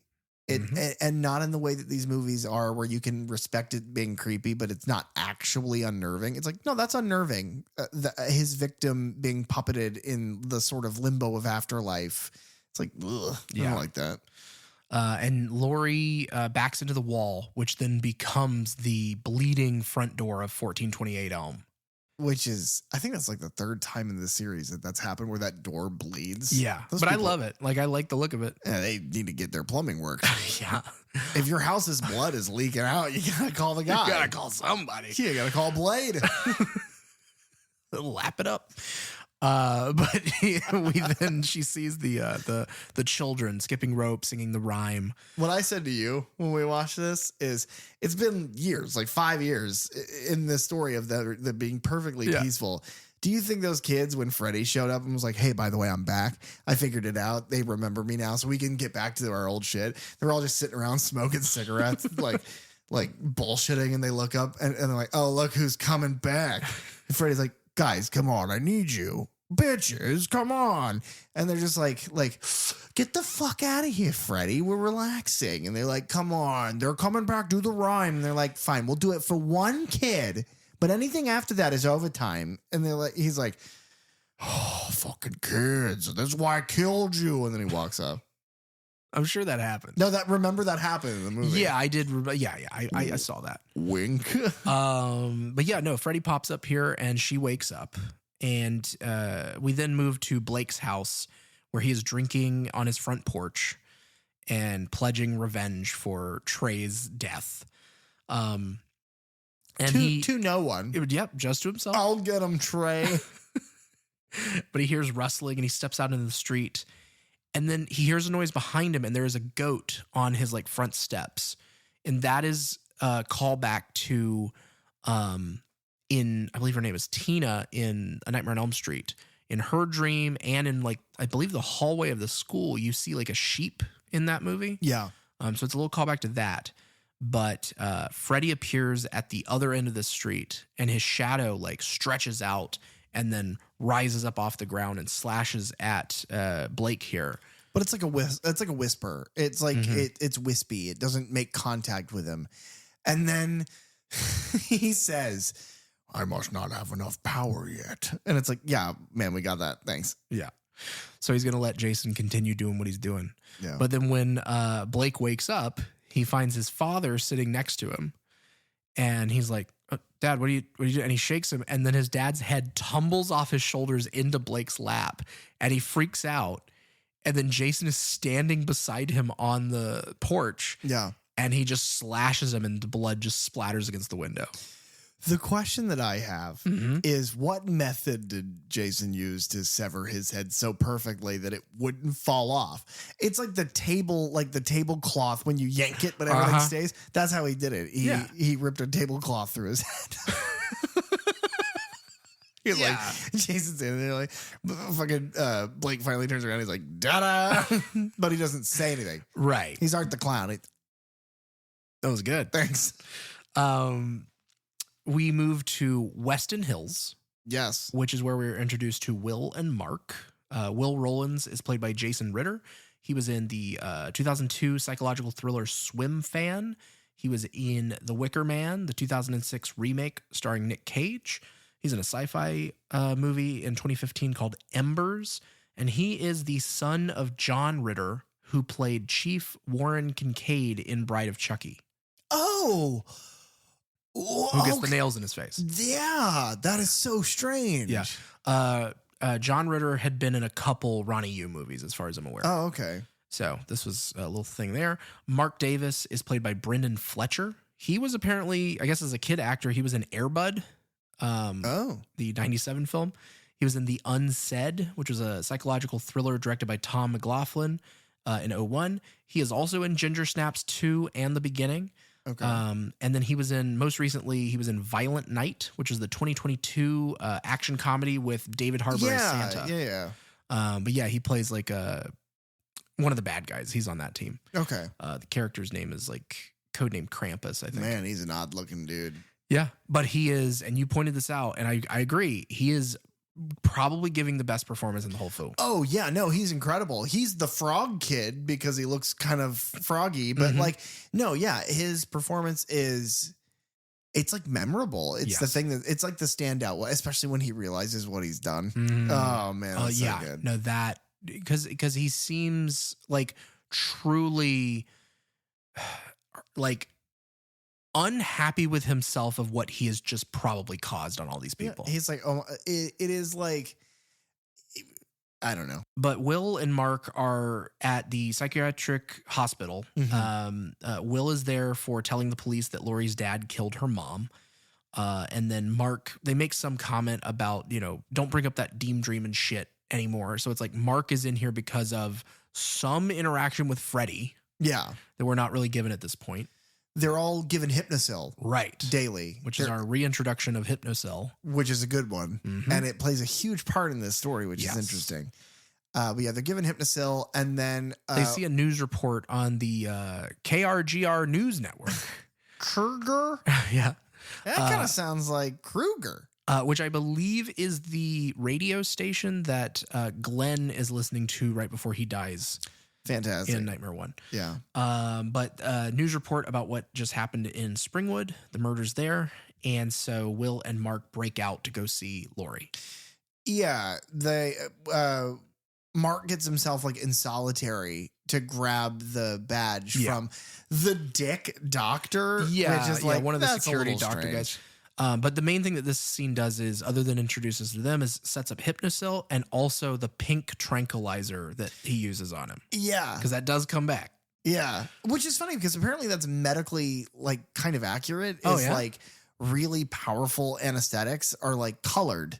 Like they're either yellow, blue, pink, something like that. But yeah, is wild. Interesting. Yeah. The next day, Lori's dad is putting Hypnosil into her orange juice and wants her to get some rest. But she just wants to go to school, think about other things, not think about, what just occurred. Very much like Nancy in Nightmare 1. Yeah. Whenever she leaves, the sheriff steps in and he has a moment with Lori's dad and tells him that the boys have escaped from Weston Hills. But he says it's all coming apart again.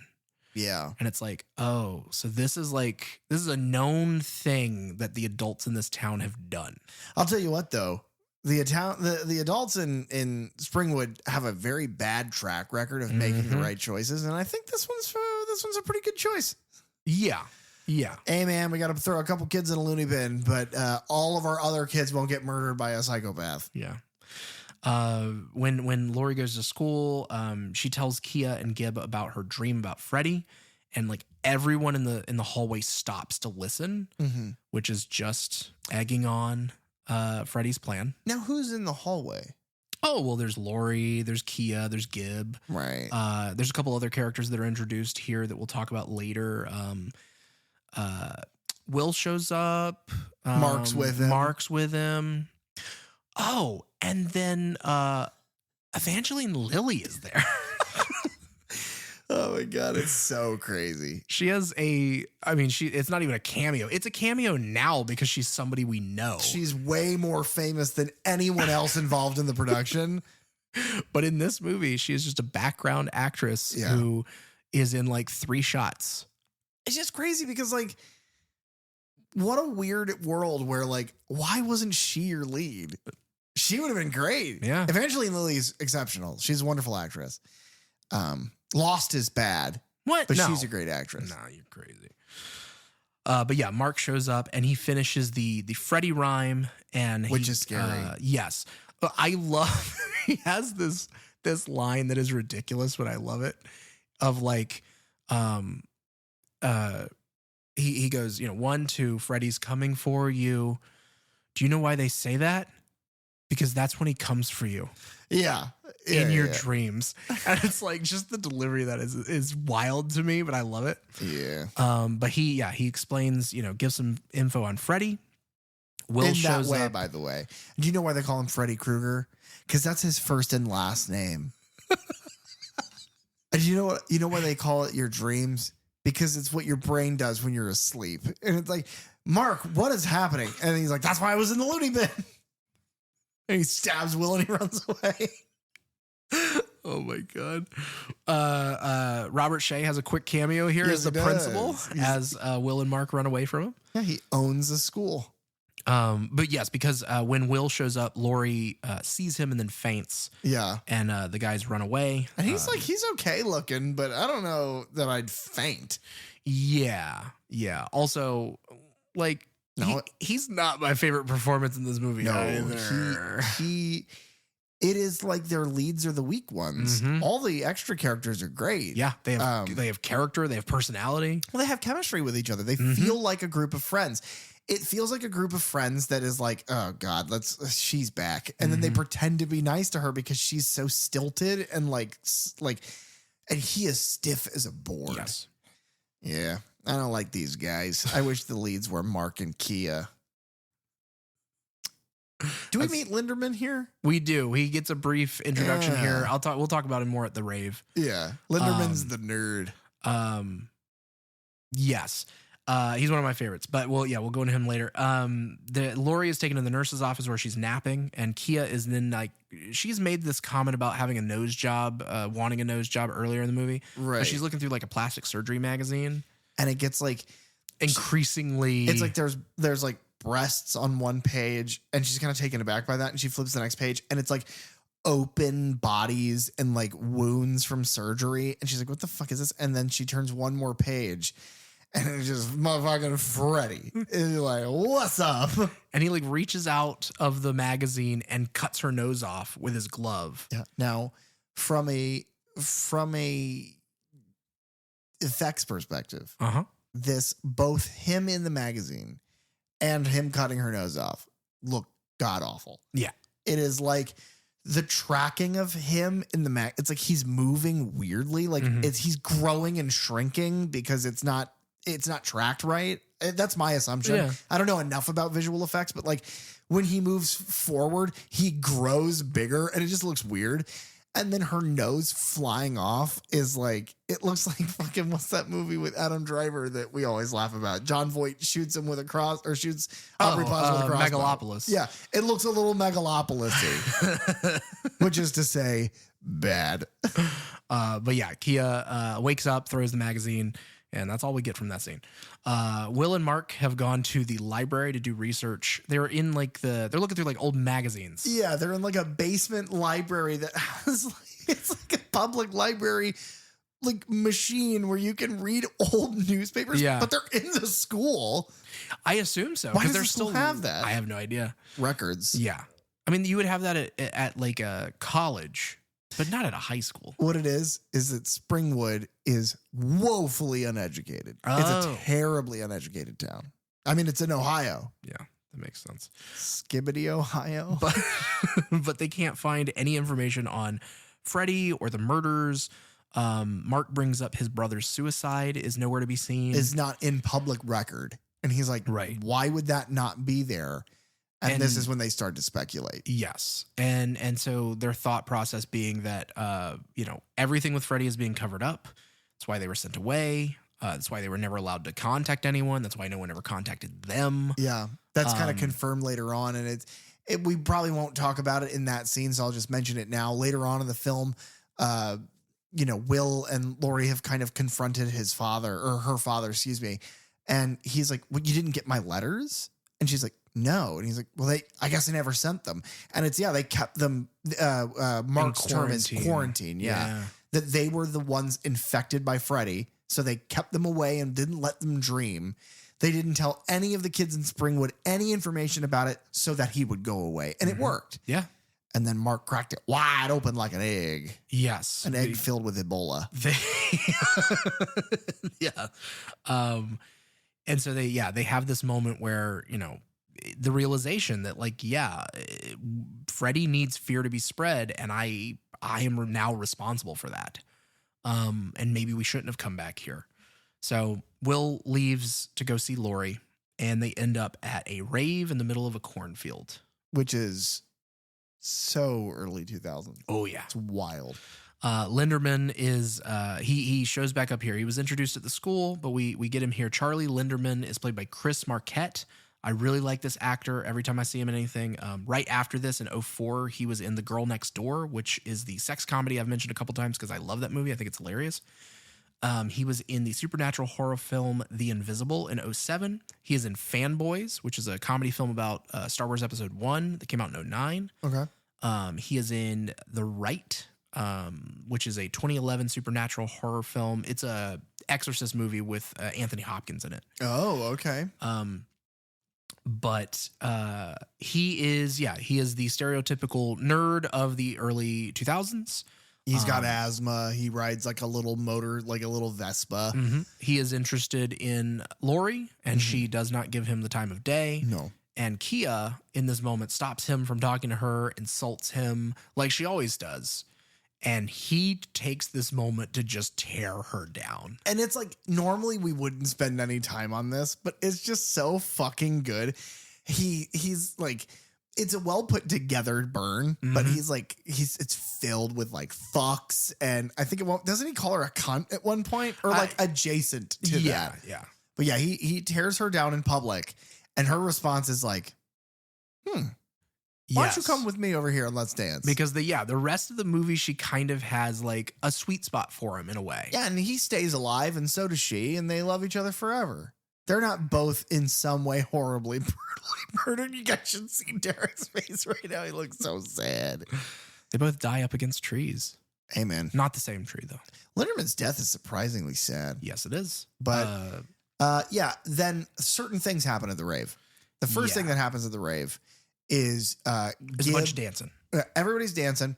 We are introduced to our stoner character in like the middle of the movie here. Yes, who is Bill Freeberg. He's played by Kyle Labine. He was in a couple episodes of the Goosebumps TV series. Okay. Monster Blood and more Monster Blood. He was in Halloween Resurrection. He is the guy in the party scene. I believe he is. You know how we have the guy who's like the man in the chair. Party, and he, I think, is the guy who comes in and is dressed maybe as Austin Powers. And he's like, I think he owns the house. And he's like, what are you doing in here, man? And he's like over his shoulder, like the whole time, like talking. So that's so funny. And then he is later in 2019, he was in Scary Stories to Tell in the Dark. Oh, okay. But he makes some comment about Trey's death. Yes. And within earshot of Gib, who is upset, and she goes to smoke a cigarette. And so she, naturally, she's drunk and she walks out into the cornfield. Now, I assume she fell down and passed out. I believe, yeah. But we don't really see that because she's walking through the cornfield. And then the puppeted corpse, who still looks like he's folded, is Trey. And he's like, come here, you bitch. You're following me now. I'm folded. And she's like, I love a folded man. His performance here, and I said it while we were watching it, every time I see it, it makes me think of Vincent D'Onofrio's performance in Men in Black. Yeah, that's a good pull. He's like holding himself together. Yeah. He's like, come here, bitch. And he like walks off. And she's like, what? And like kind of follows. And then it's like a disorienting sort of spin, and we're in the boiler room. Yeah. Yeah. Well, she goes into like a silo and she sees Freddy's shadow. And as she like backs against the wall, we get that vertigo zoom. So good. And as she backs up against the door, it slams. And then it's a solid wall and she's in the boiler room. Yeah. And it is that spin of reality of, and they did it. A really good example that I can think of is in Freddy's Dead. Carlos, the deaf kid, when he leaves the room and he sees the hallway of his old apartment and he backs up and it's a brick wall. Now, I love dream shit like that in these movies. And the other thing I love here is that then Freddy's face like pushes through that metal wall like he does in Nancy's room. Yeah. And it's such a simple effect, right? Because it's just kind of textured cloth, but they do the metal noise. Yes. So you're like, oh, it's metal. Okay. But yeah, he's taunting her, and I love the intro here of Freddy because it's like as cool as the Jason coming out of the fog. Yeah. Freddy coming out of the steam and you seeing his glove first, and the way that he like taps it across one claw at a time across the like the bars there. Stupid detail to point out here, but I'm going to, because these are the things in these movies that I love. His glove has never looked better. Oh my God. It's like, it kind of goes down his arm a little bit, and the blades themselves, this is the first time that they look like they're long, but they're like shining steel, and they look like they would slice you to pieces. And he does the classic. He drags it and taps on metal to make these horrible noises. Well, eventually Gib gets into like a locker because she's so terrified. Okay. Trigger warning. Mm-hmm. We want our audience to always have some preparation for this, because these scenes, and we've talked about a lot of them because they are nebulous to horror, because they're terrifying and horrifying. Yes. But trigger warning for sexual assault. Gib, assumedly drunk, has fallen and passed out, and that is why she is in Freddy's dream. Mm-hmm. Here we have like a weird unnamed rave man character. He's covered in glow sticks. Yeah. He makes a mistake. He tries to, well, first of all, like the character's death is me. You and I have talked about and made the joke because in Takes Manhattan, Rennie, the main character of that story, is drugged and almost raped by like a New York street gang member. Right. Who Jason hacks to pieces. Making him the hero. Right. So he becomes the hero again here. Yeah. Because the rapist decides that he's going to rape Gib, but he doesn't quite get there because he made the mistake of having unprotected premarital sex somewhere in a ground filled with a plant that grows tall. Normally trees, here it's corn. Jason Voorhees does not accept that. He does not That abide. is not an answer on the multiple choice. So he comes out of the fucking, and it's so terrifying. It's so powerful. Just his presence appearing. Cause it's like, oh shit. Well, how long was he out there? Yeah. And I like the reveal of how that happens because like she's hiding in the dream in this locker. Yes. And then Freddy rips the door off and he goes to slash her. And then her chest just kind of bursts in blood.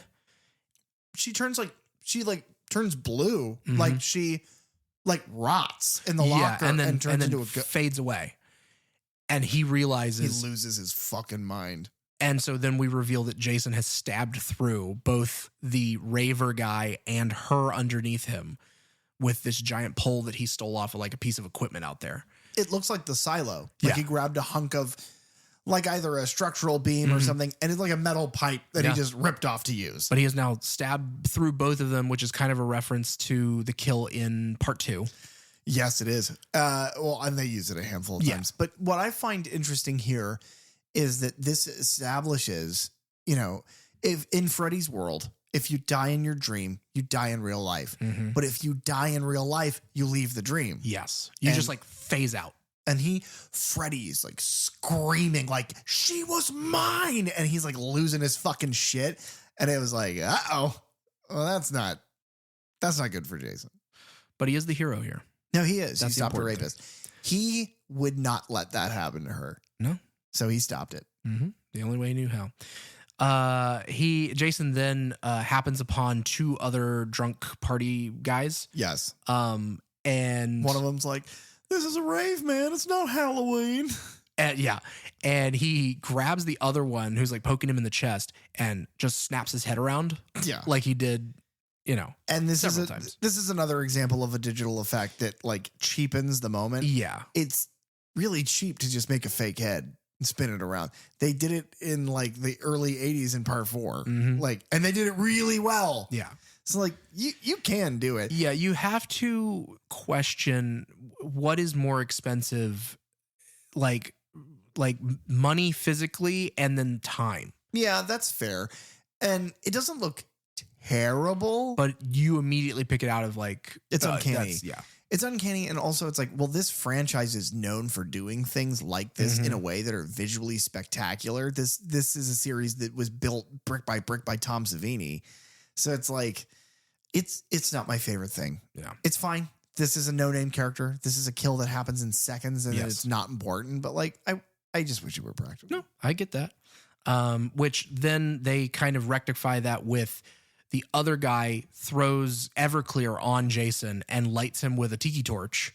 And Jason is now engulfed in flames. And he just slowly draws his machete, which is also on fire. Which, by the way, was in a sheath. I guess. Who made that for him? He didn't fucking make that. His mother. Oh, that's kind of wholesome, right? Yeah. Here, baby.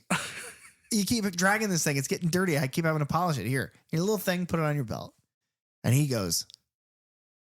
And she's like, you're welcome, honey. But he then takes chase following this guy back toward the rest of the party, burning the corn in the process. It's such a cool visual. It is like Jason out of hell. Just, oh my God, it's so terrifying. And it's a real, stunt performance here. It's another full body burn that Kane Hodder is normally the one doing, but here we are. Yeah. Well, the other thing is that, it's kind of good that he didn't do that, because at this point, I think by this point in his career, Kane had suffered those really terrible burns. But yeah, I don't think this breaks the record, though. No. At this point, I think Kane so. Hodder's, I think maybe to held. this day, he holds that record of the longest burn stunt. But yeah, Jason chases him into the rave, where he promptly kills him by stabbing him in front of everyone in the rave, who's now looking, because Jason, again, is fully on fire, like a flare, just burning in the middle of the rave. And so, yeah, he kills a whole bunch of people here. Laurie, Will, Linderman, Kia, and Freeberg all flee, and they end up, dropping everybody off at home. Will and Laurie, they have a moment, and Will tells Laurie that he saw her dad. The reason he was put away is because he saw her dad kill her mom. And she doesn't believe that, obviously. But he's like, no, I was crawling up the lattice on the outside of your house to come get you. Yeah. Like I would. And I saw it. This happened. And her dad comes out, rips her out of the car, threatens Will. Oh yeah, the car, by the way, is this awesome 70s stencil painted van with like a girl, like a heroine with her tits out, and there's like a giant snake or whatever. Yeah, it's very fucking crazy. Who is the artist? Frank something, who does all the Conan the Barbarian stuff. Frank Mazzetti? I think so. I think it's something like that. But yes, Laurie's dad, follows her inside, and Dr. Campbell is played by Tom Butler. He was in Ernest Rides Again. Hell yeah, brother. He was in Josie and the Pussycats, along with the other two people I mentioned before. Is Ernest one of the Pussycats? No. Then I do not care. He was in Snakes on a Plane. Oh shit. In 06, which is another movie I absolutely love. I've never seen it. And another R-rated movie that I had to drag my father to. Oh no, are there titties and snakes on the plane? Yes, there are. Oh no, your father. And then Tom Butler has also been in the 3 Sonic the Hedgehog films. What the fuck? As Commander Walters. I really like those movies a lot. This movie came out in 2003? Mm-hmm. Man, he's got to be old as shit in those movies. Because they're recent, right? The Sonic movies? Yeah. But yeah, he follows her inside, and she kind of demands that he, admit that he sent Will away, and he does, and that he's a doctor of some kind, but he does some consulting at Weston Hills, and he tries to give her some Hypnosil, and she runs away, locking her bedroom door. He breaks it down, but she leaves out the window, meets back up with Will, and then they head back to check on Mark. Yes, Mark at this point has unfortunately gone to bed. Yeah, not meaning to at his desk. Yeah, he's sitting in his room looking at family photos because, as he mentioned earlier, his brother had committed suicide, and then he was sent away because of reasons. This is an excellent nightmare sequence. Yes, he falls asleep. He is in you pointed this out to me, the biggest bathroom set ever. Yes. He hears a shower running and he sees steam coming out of the door. And so he walks there. And I love it because then he opens the door into the largest bathroom ever. It is the size of our living room. Yeah. Yeah. And, but there's no shower running now, and all the steam is gone. Mm-hmm. It's a subtle little thing there, but I like that. He tries to take a sleep aid, falls down the sink. But the last one falls, and it's a good shot too and I don't know if it's digital or not, but the pill kind of spiraling the pipe and falling down, and his panicked face kind of stuck through it. It looks really good. And then the shot that followed that is we're looking over his shoulder, and the bathtub is behind him, and the bathtub is filled with bloody water. Yeah, and then Scott Farkas. Yes. From A Christmas Story. Bobby Davis, played by Zach Ward, is, he played Scott Farkas in A Christmas Story. Yeah. And who directed A Christmas Story in 1983? Bob Clark? That he did. Zach Ward is also in Resident Evil Apocalypse, which is the second of those movies. And I mean, he's been in other things. He reprises his role as Scut Farkus in the Christmas Story Christmas, I believe. The is what new that one? Yeah, it's actually pretty good. And then I know you know him from something. I do. He is brother to, at this point, one-eyed burn victim, drug addict, PCP, smoking, Rickety Cricket. Yes. From Always Sunny in Philadelphia, who, by the way, his father, their joint father, has a dog that Rickety Cricket makes out with. Oh, yeah, of course. But that's his brother. Yeah, season 12, episode 9, A Cricket's Tale. I looked it up. A Cricket's Tale, dude. That is so fucking funny. The other weird thing about Zach Ward, because this is the only time we'll get to really bring him up, I bet, is that for whatever reason, for the last several years, he follows me on Twitter. What? I have no idea why. Because if you've seen my Twitter account, I hardly use it other than now advertising for this show. Do you think maybe, oh my God, can we get him on? I don't know. Oh, That'd be amazing. We'd have to just talk about Black Christmas again. Yeah. He'd be like, well, no. I just want to ask him what Bob Clark is like. Mm-hmm. He won't know. He never met him. I want to know about his yellow eyes. Because Yo. Scut Farkus had yellow eyes. Yeah, that guy's an asshole. I just think that's weird. Unfollow Derek Scut. No, please don't. It's my one claim to fame. But he rises out of this bloody water and his wrists are slit. Yeah. And he begins speaking in Freddy's voice. And like the blood spills out all over the floor, and like veins or whatever like kind of latch onto Mark's feet. Yeah, it's like bloody worms. Yeah. Because then they like dig into his feet, which is a practical effect and it looks amazing. And it holds him in place and he's like screaming from the pain and he looks down and then the blood kind of moves away and there's just a bunch of fucking snakes. Well, it's like eels, like in Nightmare 1. Oh yeah. That come out of Tina's mouth or whatever. I just figured they were snakes, but they just wet snakes. Yeah. But what is an eel if not a wet snake? Yeah, exactly. But that's, it's a little callback to that. I think there's like a little bit of extra. There's a lot that's cut out of this movie. Yeah. On the Blu-rays and the DVDs. There are tons of like cut scenes or additional scenes. And I think he might have like vomited those up originally and they just cut that bit out. Gotcha. So it just becomes a bit of like surreal horror. Hey, that's fine. But unfortunately, Freddy then He wants Mark to send a message for him. Mark refuses, which is much in the same way of you have a very brief seduction of like from Nightmare 2. Sure. Of like, I want you to do this thing. No, I will not do that thing. Okay, I'll do it myself. I hadn't put that together, but yeah, you're right. And the way he does it himself, by the way, is he kind of like uses the force and like smashes Mark around his own bedroom for a little while. And then he slashes him a bunch.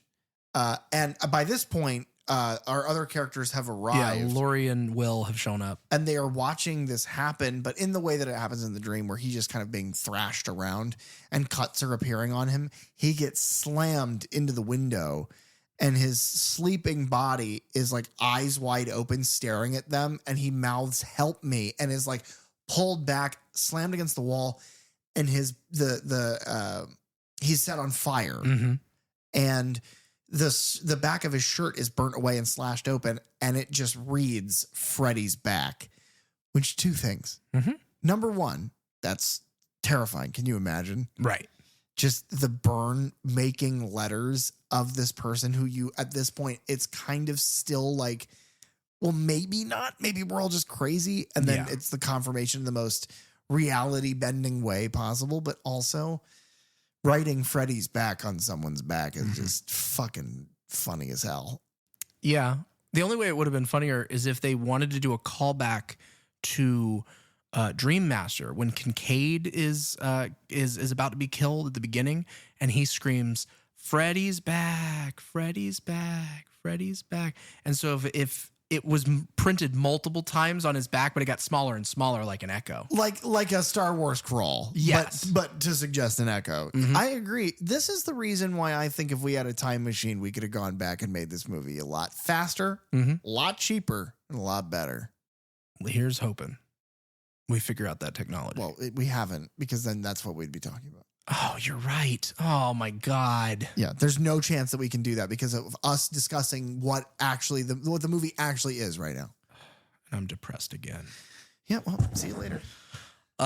Deputy Stubbs is reintroduced here. He goes to talk to the sheriff. He thinks that he's been doing research into Jason Voorhees kills, and he thinks that a copycat killer is taking on the Jason moniker. It's so funny because the sheriff's just like, yeah, we know who's doing this. Shut up, butt the fuck out, leave us alone. We know, we're trying. But this is where we are introduced to the sheriff explains how, we've dealt with this before. This is how we've had 4 years apiece. Yeah, you're not going to fuck this up now. So Stubbs being like, okay, if you're not going to help me or take me seriously, I'm going to go find somebody who might. And so he finds the teens and, who are like, I don't know, in some abandoned building of some kind and having a meeting about what they've seen at the rave and everything else. Oh, see, I thought that was in Mark's maybe basement. I thought because they were at his house. I figured they just stayed there. Maybe like it's because you see the cop car drive through town and then we're with them. And then he walks in the room and he's like, and they're like, how did you find us? And he's like, well, the big van outside is like a pretty dead giveaway. And like, don't leave your keys in the door. And so, yeah, I don't know where they are, honestly. My assumption is Mark's place. That makes better sense than what I said. What's funny is that they could go anywhere. They're all kids from the town. Mm-hmm. I like Stubbs. I like his performance of, like I said, it's like Dewey. I'm law enforcement, but my loyalties lie with justice and saving people. Mm-hmm. So I don't give a fuck about the rules or whatever. It's the way Dewey has always been in the Scream films. Like, well, no, I'm a cop, but like, let's get you guys safe. It doesn't matter what we're supposed to be doing. This is how I need to handle it in this moment. Yeah. No, I do. And we don't get a lot of Stubbs in this movie, but I do enjoy his performance here. Yeah. He's got big teeth. Deputy Scott Stubbs is played by Lachlan Monroe. He was in Scary Movie, funnily enough. Okay. He does not play the Doofy character, who is the Dewey parody. Whose name is Doofy? Yeah. We have to watch this movie. Yeah. He was also apparently in White Chicks in 2004. Okay. Much later, he was in The Predator in 2018. That's where I know him from. Yep. And then recently, because I've been rewatching it for season 2, he's in season 1 of Peacemaker. Okay. But in his career, he plays a bunch of cops. Like he just kind of gets stereotyped into that and a lot of comedies and things like that. Yeah. But they are hanging out. They're discussing, obviously, what happened. Stubbs explains, what he has found about Jason, what he thinks. And they're like, no, it's not a copycat. We definitely saw that dude. Them just like with their eyebrows raised, like, no, that's him. Like he's a fucking 8-foot tall zombie man who's hacking people in half. Like he was at the rave. Oh yeah. By the way, really quick, at the rave, he kills like 15 people. Yeah. And it's awesome. And he gets soaked in beer, which makes him drunk. Yeah. Anyway, yes. Stubbs is like, oh, I don't know what to make of that information. And so, and this like, Freeberg is there with them here. He's doing, if I didn't say it before, his best Jason Mewes impression. God, it's obnoxious. I hate this character. I hate the performer. I hate it so much. It's one of those things where like I am surprised they didn't like try and just get Jay to be in this. Sure. And then maybe he couldn't or wouldn't, and then they were like, okay, we'll just write that character. Well, because Kevin wouldn't do it. Well, yeah, he was like, well, where would I then be in this? They're like, no, please do not be involved. Everything that you're in is bad because of you. Scream 3? All of it. Everything. But they're coming up with a plan on how to, deal with these situations with both Freddy and Jason now. The idea that they come up with is, okay, let's all take Hypnosil and we'll use Lori as bait and she'll go to bed and she'll grab Freddy and pull him out into the real world because that's what Nancy did in 1 and they think that's a good idea too. Yes. This is also where Lori realizes as they talk about their backstories that Jason died by water and Freddy by fire. And she's like, I wonder if we can do anything with that. And then they kind of do. Not really. It's not a good payoff. Eventually in this scene, the others seem to turn on Lori. They're like, we need a virgin sacrifice. Oh, well, she's clearly the virgin. We should just do this to her. They start calling her a bitch and shit. And she's like, guys, what the fuck? And then her dad is there and is like, don't worry, I'm going to protect you with my mouth. And then he starts making out with her. Right. So Just full blown Freddy is like a sexual offender in this one, right? I don't know. All right, pin in this because eventually, yes. Okay. But he was just pretending to be her dad and making out with her, and she is not 18 yet. Yeah, because then he does turn into Freddy, and they shake her awake, and she rips his ear off into the real world, which is where they realize, oh, I can do that. It is the coolest thing in the world because she sees the ear in her hand and freaks out and drops it. And it's a dissolve. It's a digital dissolve. But the ear turns into maggots, but it is exactly the same shape. Like, because those are real maggots. Yeah, There's no way that's fake. Man, it looks good. And it's kind of a reference to, I think it's in Dream Child, maybe, where Freddy's arm gets ripped off by the maniacs and thrown, and then his arm turns into a bunch of tarantulas. Okay, yeah, maybe. We got an Oogie Boogie situation. Yeah. He's bugs. He's made of bugs. He's bugs with a claw and child murder. You pointed out to me that you hate this fucking line, and we were watching the behind the scenes stuff. So we typically in behind the scenes stuff, for the record, on most of these Blu-rays, they'll have like the trailer, like the cinematic trailer and whatnot. But this is it made it into the trailer too. Yeah. You told me, you were like, this is my least favorite line in the movie. You were like, it's clunky, it's shitty. But Kia is like, 2 killers? Oh my God. We're not safe awake or asleep. And it's like, yeah, that's what the movie is. It just, come on, dummy. Like, it bothers me. Who wrote that? Somebody wrote that. And then they were like, say that line. And she did. And they were like, that's good. That works for me. Good enough. But yeah, they are trying to figure out then how to, what they should do about this. Will brings up that they never dreamed when they were at Weston Hills because they were on Hypnocell. So then they go there to break in to steal Hypnocell, which is a good plan. I will say it's a plan that people have had before. Yeah. And Glenn turned into a pile of bloody mist because of it. So I don't know. Pick your battles. They go to Weston Hill. They break back in with a badge. They get inside. I hate all of this sequence. Yeah. It's clunky and stupid. They go. The only thing I like is whenever they make it into that room with all the kids in the coma. That's pretty cool. And I'll rush to get us there. Security guard has like a fucking like Death Star plans map of the building, and they beep into the door and it's like beep, beep, beep, beep. And he's like, there they are. And he T-1000 runs towards them. And he's like an older guy. But they end up in this room that looks like something from Battlestar Galactica. It's like panels of instruments and buttons and whatnot. And there's like, you know what it looks like? It looks like the bridge of a really expensive, like, American military vessel. I don't understand. That's where they shot this. Yeah. I don't understand why it would be in this room. Man, so much shit happens. They're all like, okay, fuck it. Oh, and Linderman's with them now, by the way. Yeah, he's with them. And they're like, all right, we'll figure it out. Let's go somewhere. So they all go, and then they're like, come on, stoner kid. And he's like, no, I'm going to stay here. And so he stays and he starts to smoke a joint because he can't fucking help himself. So I'll focus on him for a second because this is the worst looking thing in the entire fucking movie. My God. It is the thing that I think most people bump into the hardest. A giant centipede, a digital centipede that looks like something out of a $25 movie that somebody had a plug-in for. Looks like it came out of Tim Burton's Alice in Wonderland. I hate that movie so much. It flops on the ground. It looks up and it has Freddy's face. It then sets down a bong, does a meaty bong rip, blows all the smoke into the stoner's face. Blows it right in his face. And then crawls back out under the door. He's like, what the fuck? So he opens the door and he goes in there. And then, yes, there are all these kids and they all have like taped bandages over their eyes. It's one of the creepiest visuals in the whole movie. Now, the others have seen them already. And they're looking at the charts and it's like, oh, basically they've overdosed on Hypnocil. So now they are in a permanently dreamless sleep, which is terrifying. Yeah. It's like the worst fate I can imagine. It's basically being dead.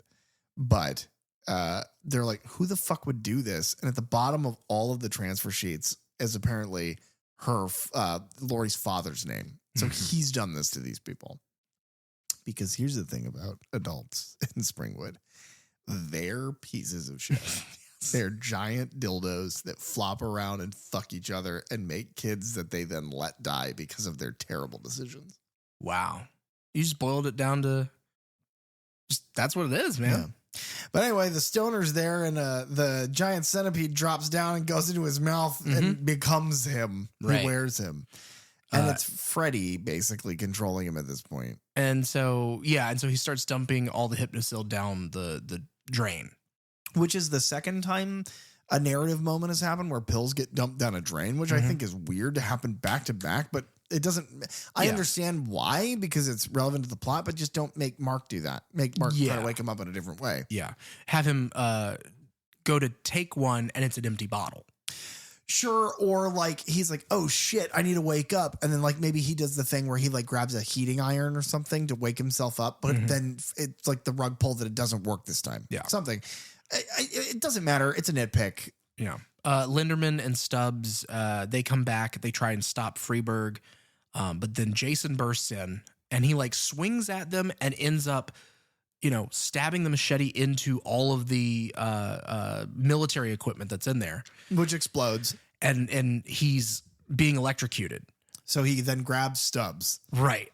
Who is cooked to bacon because he's a pig, because he's a cop. But yeah, he is immediately singed and dies. And they're all like, no, Stubbs, you were great. Yeah, we knew you so long. You were the only broccoli that wasn't a cabbage. Right. Or, yeah. Whatever it is. And then the rest of them go running and Jason is chasing them. Yes. And they see Freeberg Freddy standing in the middle of the hallway. So fucking bizarre. And they run past him. They're like, we got to get out of here. We got to get out of here. And he is like, in Freddy's voice, I got this. And he's holding 2 giant syringes filled with pink tranquilizer. Yeah. And so when Jason comes in, he stabs him with that, injecting him with the tranq. And then Jason just... It is so fucking funny. He gets stabbed and Jason looks around and he sees the needles and he's like, the fuck? And just cleaves him in 2. It is like... Well, that's what he did with the head for the dad. It wasn't a fucking tablecloth at all. Your theory was really stupid because you said that. What? It's not like we're Oh, fuck. I said that. He cuts him in half and it's brutal. It's a physical prop. Looks amazing. Yeah. The way that the top, tumbles off the legs at this point, and then they all just collapse in this hallway. But super well done. The good news is that in the proposed sequel to Freddy vs. Jason, that character comes back, but he's got weird, crazy robot chicken legs. Yeah. Yeah. Yeah. I like that reference. And thankfully his plan works because Jason then passes out. And so they load him into the van. Yeah. And they begin driving to Crystal Lake.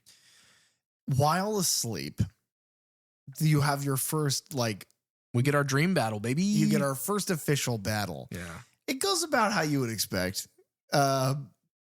That's the thing in this show. That's why this review is weird. Because these are the most important parts of this movie. It's what the whole plot leads to is the 2 of them fighting. But there's not a lot as far as a review to discuss. Yeah. It's Freddy pretends to be Jason's mother again to confuse him. Yeah. And then he reveals himself. He does some to me, I love the little bit that he does here where he jumps down and Jason rips off one of his arms and cuts off the other arm. And Freddy is like, no, not my arms. And then he they pop back out of him like Piccolo from Dragon Ball Z. And he's just having a ball. And it's that Freddy chopping off fingers bit that he does. Because he knows that he's immortal. He knows that he doesn't feel pain anymore. So he cuts his body apart because he's it's in the fucking Dream Child where he rips his arm off, sticks it to the roof of a truck, and then uses the fucking glove to buckle himself into a truck while he's pretending to drunk drive. Love it. The other takeaway here is that in the dream, it's established earlier, but it's really established here that he has the force in the dream that he can move things.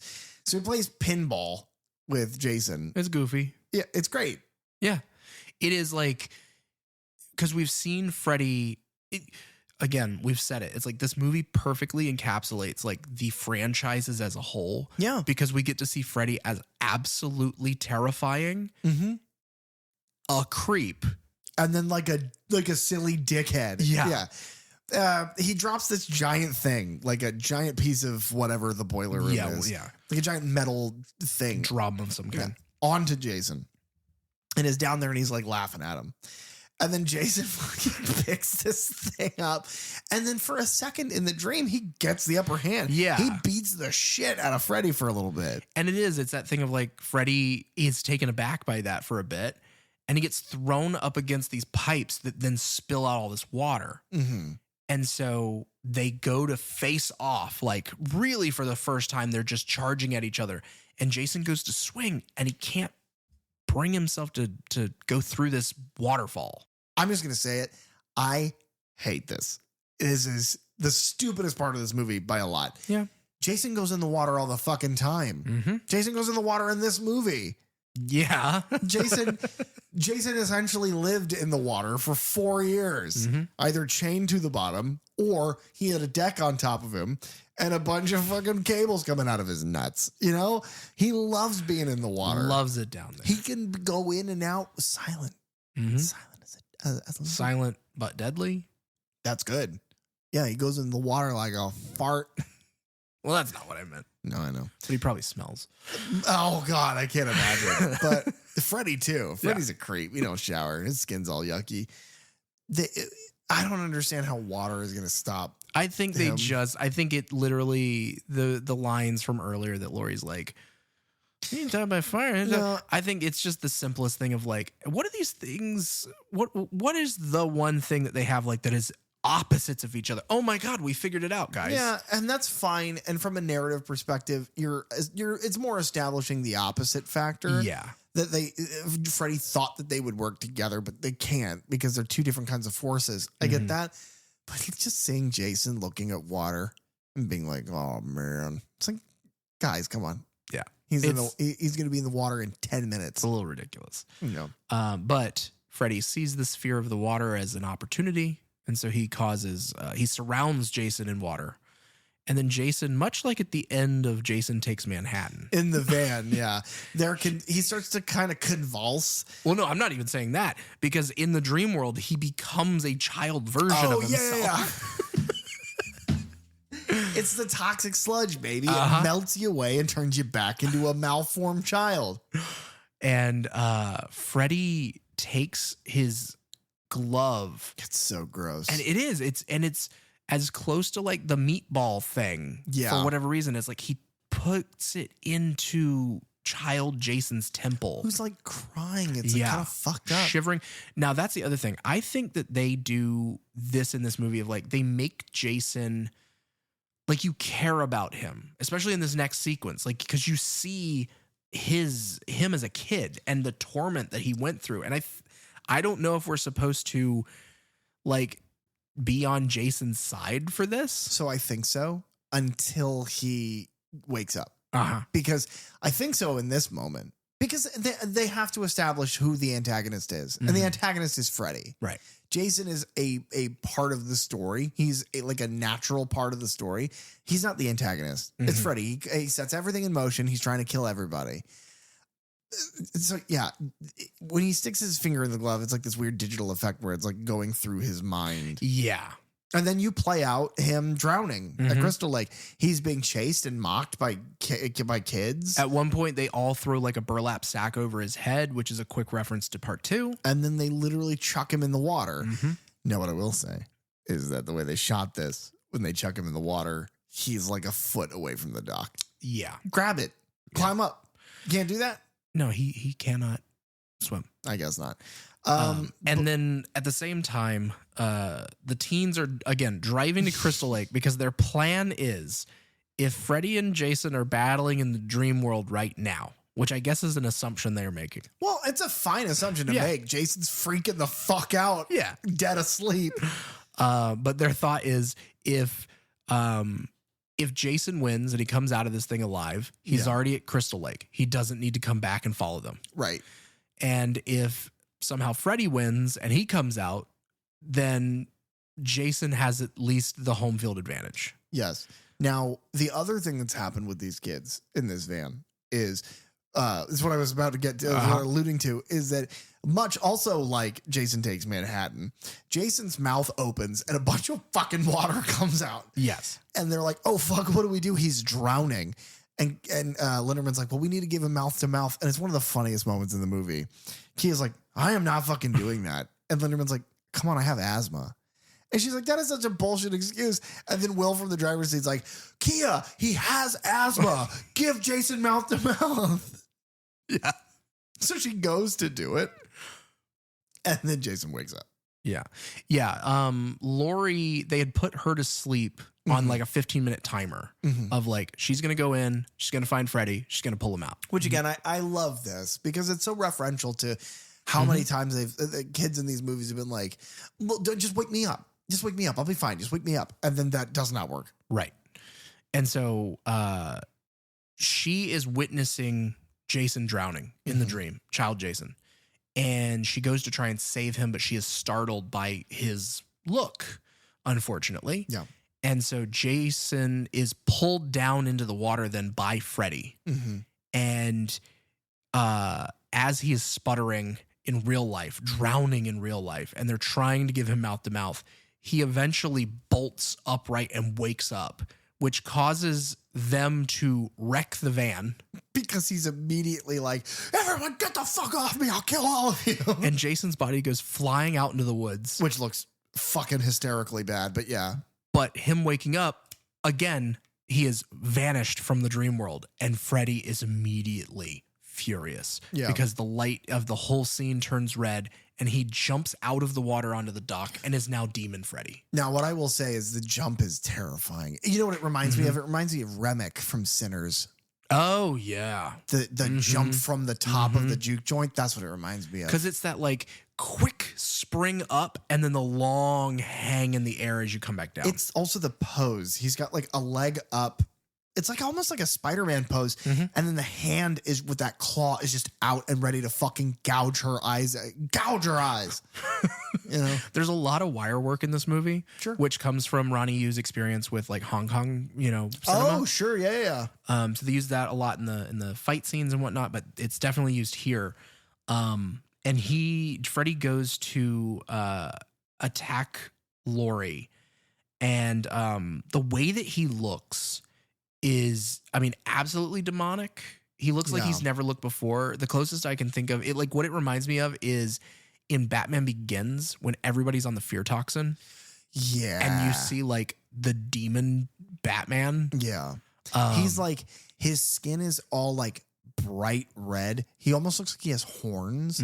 His teeth are super fanged and his eyes are like blood red and black. He looks terrifying. He transports Lori to her house on Elm Street where she is witnessing her mother being killed by her father, only to actually reveal that it was Freddy attacking her mother and her father was trying to kill Freddy being invisible to him. And so if Will was witnessing this, it just looks like her dad is stabbing her mother. Which is an awesome rug pull. Because the subplot of the entire movie is about, hey, don't trust your dad. But now it's like, oh, no, your dad is as much a victim of this as you are, as I am, as everybody is. Yeah. Because Freddy's an asshole. And then Lori tries to run, but there's like some dream logic-y things here where like the floor flips up and catches her and she falls. This is so genius because not only is it creative to have the wooden panels of the floor act like it's like a rolling desk. Yeah. It's like a lump that travels across and it's like a rippled wave. It's like when Freddy was the snake under the carpet. Yeah. Not only is it creative to come up with that happening in the first place, but then to physically do that is amazing. It looks amazing. But she falls and another kind of trigger warning here, but Freddy crawls on top of her and his quote is, "The first time is always a little messy." And then he proceeds to attempt to push his gloved fucking clawed finger up her skirt.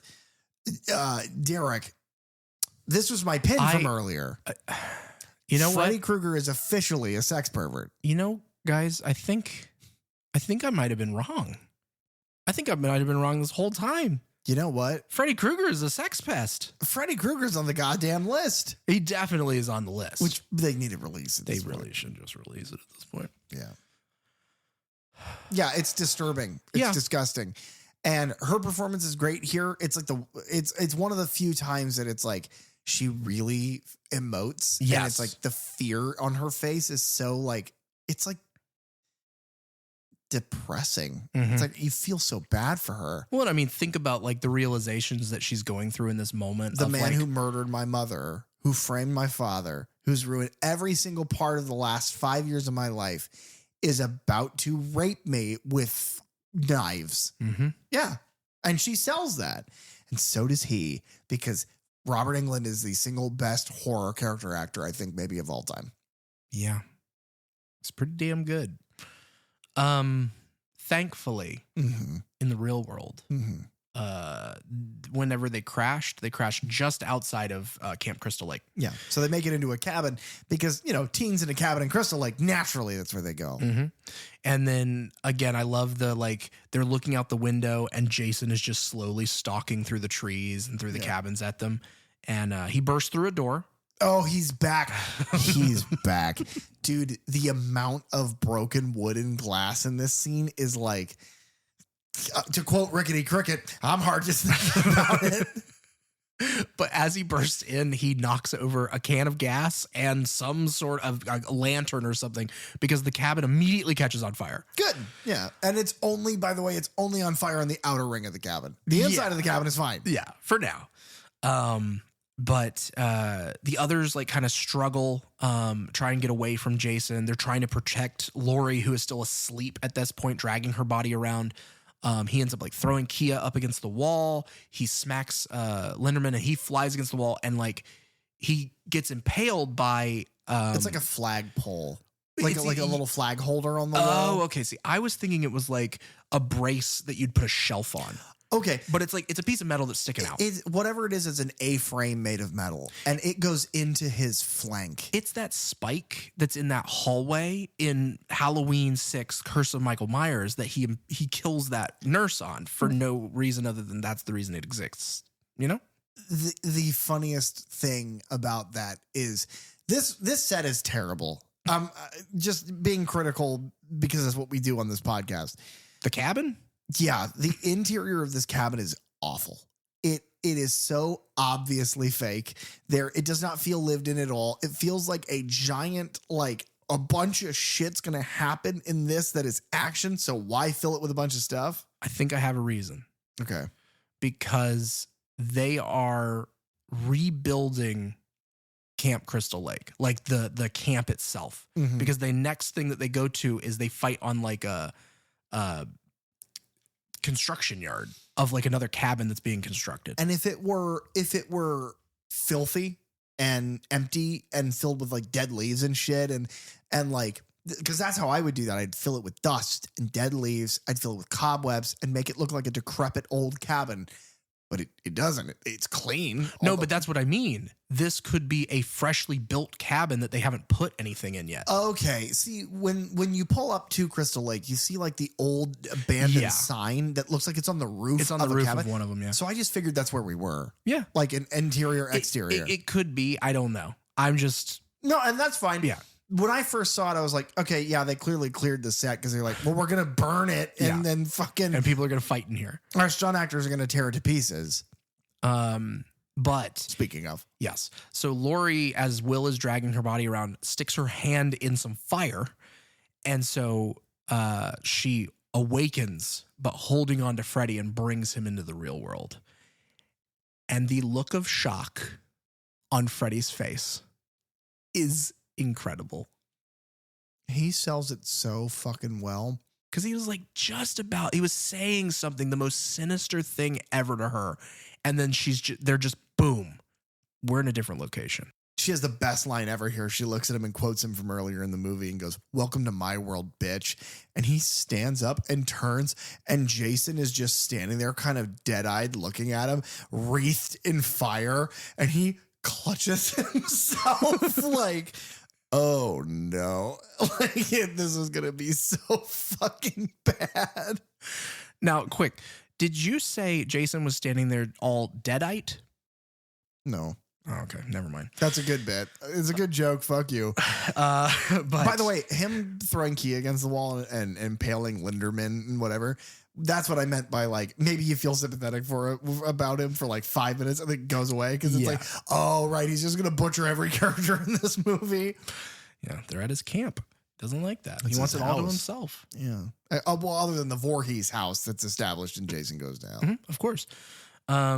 But this is where our Camp Crystal Lake battle happens. Yeah. And the whole cabin is on fire. The rest of the kids all leave. And just the amount, like you said, the amount of wood and glass that gets shattered right here. At one, because they're fighting each other and Freddy's like kind of slashing and poking at him. He slashes his mask. It's like a lot of Freddy is quick. And so Jason can't get a swing on him. He tries and tries and tries. And then eventually Jason doesn't get a swing on him. He just picks him up. He grabs him by the fucking scruff of his neck and smashes him through a window. And then like fucking old westerns or whatever, where the guy gets slid across the bar. He slides Freddy's fucking torso through like 8 windows in a row. And like the fact that Freddy's not just dead from the trauma or the shattered glass proves that he's like supernatural. But oh my God, Jason. There is not a door or window in that building that by the time we, as the film exit the cabin, not a single door or window remains. No. Because then he grabs Freddy and he takes him out of the cabin and he just smashes him through the fucking door. Yeah. And then he tosses Freddy over and through the roof of a neighboring cabin. So goddamn funny. And then I think the burning roof of this porch collapses on him, which is why they get away from each other for a moment. Which is, to me, harmonious of 7, where the whole fucking cabin collapses on Jason. Yeah. This feels like same angle, same sort of lighting. It feels like it's an answer to that. Freddy then goes after Lori and Will, but Kia steps in and like starts insulting Freddy and kind of draws his attention to her instead. This whole sequence has not aged well at all. No, she uses the F slur. He makes an off-color joke. Yeah. It is both homophobic and racist. Yeah. It's also misogynistic and it's cringy as fuck. Yes. But the funniest part of it is that at the end, she's like, what? You got nothing to say? And he's like, and he points behind her and she turns around and Jason just fucking slashes her so hard because he hits her with the fucking machete, but it doesn't cut her. She just goes flying and slams into a tree.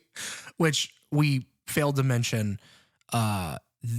Kia, before this, shares a moment with Linderman. Yeah. Where she helps him outside of the cabin, leans him up against a tree, and is like, I'm going to go, get Lori and Will, but I promise I'll come back. Yeah, because he's like, do not wait here. You need to go. Just go. I'll be fine. Go. And she leaves and he turns his head to watch as she goes. And then the camera slowly pans around. And that was the last thing he did. He died in that moment. And it's like, what the fuck, movie? This is like a popcorn movie. What are you doing? Because that's really sad. Yeah. He's like, I hate to see her go, but I love to watch her leave. But he said it like, but I love to watch her leave. And he bleeds out. And then his death rattle was like, because of his asthma. Yeah. But after she is then killed, slammed up against a tree by Jason, Freddy and Jason then face off again inside this construction zone. Things of note to mention. There's a weird thing that they do with a giant piece of equipment on a chain from a crane and it kind of pendulums around. It basically adds up to nothing. Yeah, this is kind of a lot of filler here. The interesting thing to me, the cool moment in this is Freddy dumps this thing of rebar off the roof and it stabs into Jason and he's like pinned to the ground. He's like stuck statued because he is physically pinned. And then Freddy is trying to push this giant thing of gravel down a ramp at him. And in that amount of time, Jason has freed himself. Yeah. And it takes it takes Freddy from being like a menace to being a joke in just a few moments here. It's every time Freddy gets the upper hand, you're like, oh, Jason's fucking gone. He's toast. But then Jason can't die or be hurt. So he just shrugs off everything. And then he gets his hands on Freddy again. And you're like, oh my God, he's going to fold Freddy. Now, I'm of the mind that he should have folded Freddy at least once. Okay, yeah. But he doesn't. I'm disappointed by that. And then that big cart of gravel finally lets loose and slides down and knocks both of them out onto the dock. Yeah. Will and Lori had just previously run out to this boat. They're going to get on a boat and escape. And Lori turns and is like, she has this, big moment of like, no, I have watched him tear my family apart, ruin my life, kill my friends. And then she's like, and the other one killed my friends too. Like they gotta go. Yeah. And so She's not wrong. they strike up this plan.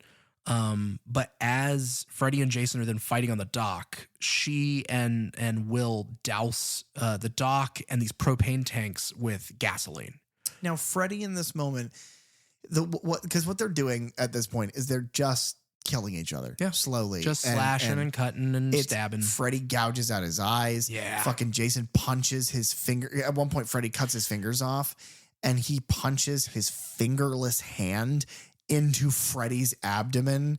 So Freddy fucking gouges his eyes out. So fucking Jason tears his arm off and they're just ripping each other to pieces. Yeah. And it's, great practical effects. Amazing. Great makeup. Tons of blood. Yeah. Just spurting out of him. And that was something that Ronny Yu said. He was just like, no. I don't like modern movies right now are just like everything is cut. And in these action scenes, you can't make out what's happening. Just put the camera, let them do their thing. And it's like Freddy is desperate and just trying to kill him because he wants to survive. And Jason is just reacting. Yep. It's, well, you stab me, fuck you, I stab you. And it's just like an animal. And I think that Robert plays it well because it seems to make Freddy angrier. Yes. That like, oh, I did this and now this fucker won't die. Yeah. And so then the dock is immolated. It begins to burn. Well, and after cutting Jason's fingers off, Freddy then takes the machete and has been using it against Jason as well, which I love the little things that they do here, playing with that of them kind of using their weapons against each other. But he's like stabbing it into Jason's chest as Jason, like you said, has punched and is forcing his like hand into his ribs. And then, Lori screams out to them, sets the whole thing on fire. And then her and Will run and dive into the lake as the propane tank explodes. Yeah, they sell propane and propane accessories. They do. That was held over from that one draft of the script by the guys from King. They of were Hill. like, man, that show's funny as fuck. And they fly out into the middle of the lake, and Will and Lori crawl out onto the dock, believing, they embrace, believing that it's over. Which, come on, man. Yeah, there's been collectively 16 of these movies now. 57 of them. Yeah, like what this? Yeah. Will, Lori, idiots. But you hear this very slow pace of steps walking on the dock, and Lori is reacting to it. And then the machete comes into frame, and these legs come into frame, and I love this fake out. Yeah. Oh yeah. Because it's still Freddy with the machete. At this point. That's fucking great. I did not mean to do that. Freddy with the machete eating a bowl of spaghetti. Yeah. Yeah. He comes out and it's like, oh shit, Jason's back. And then it being Freddy is like, oh no. Because Jason might have been able to be distracted or something, but nah, Freddy's going to fucking destroy your body. And he raises the machete to them, and then his chest bursts with his own glove being shoved through him by Jason. Yeah. Who then does this synchronized swimming, dive back into the water. It is a little strange. Yeah. It's a little strange. Kane wouldn't have done that shit. No. Kane would have jumped 7 feet into the air and dove with a little, can you make the drip noise? He would have dove up into the air and then hit the water with a, and that's, everybody would have held up a 10. Freddy would have held up his own arm, holding a 10. That's nice. Yeah. Freddy's a Looney Tune. We all know that. Yeah. Yeah, we've seen Freddy's Dead, unfortunately. It almost killed us. The reaction on Robert's face here, like Freddy's realization of, I think I was just killed by my own glove. Like, I think I might be dead, and this is entirely my fault. I might have gone a little far in a few places. A few places. Yeah. She takes the machete, and like he drops to his knees, and she chops his head off, and repeating the "Welcome to my world, bitch," which I think is stupid. The first time it was really cool. Saying it again is dumb. Yeah. But Freddy's head and body tumble into the water, and then we see Jason. I believe he closes his eyes and just kind of drifts down into the water. She throws the machete in there, and they kind of limp away as the camp is still on fire. But much like Superman with the yellow sun, you only need a few minutes in its rays as a Kryptonian living on Earth to fully heal your body and to recharge your energy. Yeah. So like that, Jason just needed a few minutes in the disgusting, fetid waters of Crystal Lake to be just fine. Yeah. I guess that's right. Then he walks out of the water. Yeah, we cut to, like, it's hard cut to, I guess, the next day. Yeah. And it's the calm waters of Crystal Lake. It's foggy. And then just and then he comes out of that water.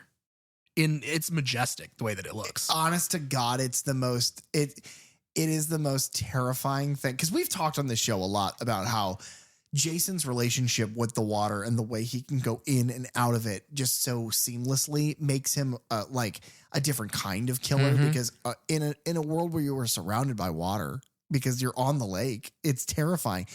So seeing him walk with zero resistance, just perfectly, barely, like not affected, which is why I think the water thing from earlier is so stupid. Yeah. Because this is awesome. And he just walks out of the water. He's holding Freddy's severed head. And what I said earlier about neither of them really win nor lose. Right. He walks out of the water with Freddy's severed head that opens its eyes and winks at the fucking camera. And then you get a little Freddy laugh as it cuts to credits. Yeah, and it goes, ow, wah, ah, ah. It does. Yeah. More or less. I mean, yeah, at one point they play, I think This Is When Darkness Falls by Killswitch. Yeah. Which is a good song. I like that band. It's just like, oh, right. This is exactly where we are in history. That's the era. The Freddy's wink, that was Robert Shea's idea. Apparently throughout the whole production, they couldn't decide who should win. And also what to do with the human characters at the end.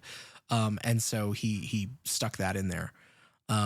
I think that this whole ending sequence is absolutely perfect. Yeah, I wouldn't change a thing. Like I said, from the way that they take each other's weapons to use against each other, I think is fabulous. The fake out with Freddy is great. It's the way the gore is amazing. The thing for me is it's the way that the characters are written to just forget about the human element. They just don't care. Yeah. I was doing this to fucking kill you guys. And Jason's like, oh yeah, I was just about to kill you guys. But like, they don't give a shit by the end of it. They're like, no, you're going down or I am with you.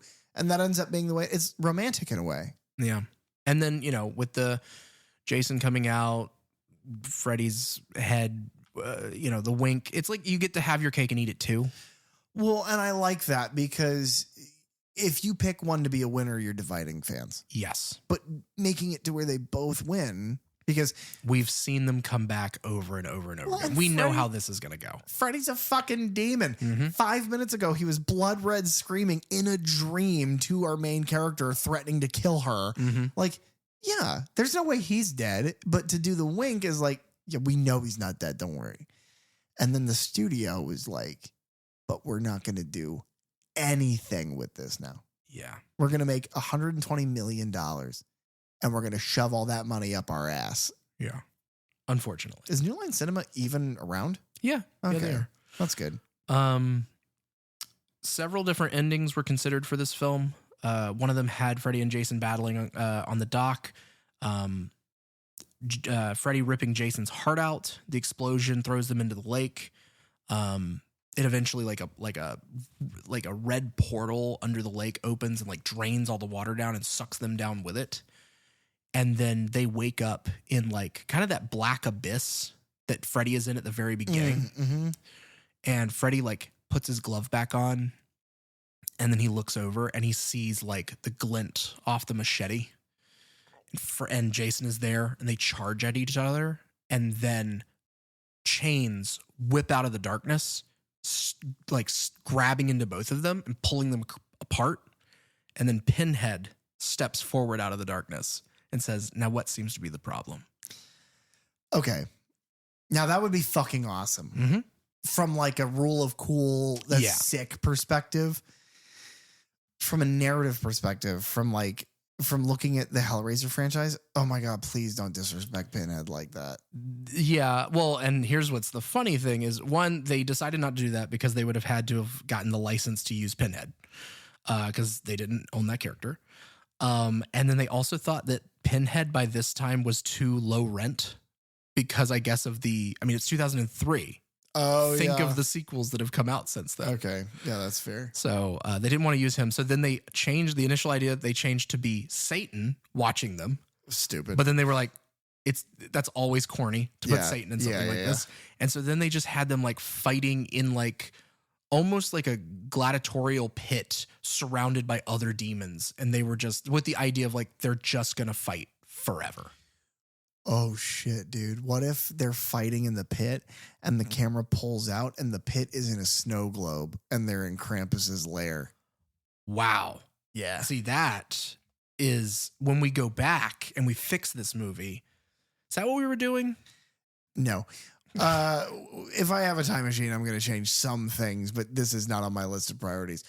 What if because you said one of the endings was Freddy cuts out Jason's heart. Mm-hmm. What if he eats it and becomes Freddy Jason? Oh, see, that's what they should be exploring.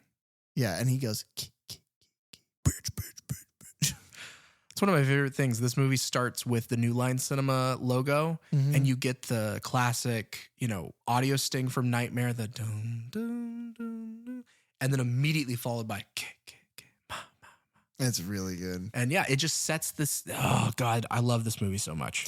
So, Derek, do you recommend? Yes, I recommend this movie to everyone. Here's my question. Do you recommend it to people who haven't seen either franchise? Yes, because I think this movie is so well written in a way that you get all of the pieces that you need for both characters to understand them, their power sets, where they come from, why they do the things that they do, that you don't need to have watched 16 other movies before this. Sure.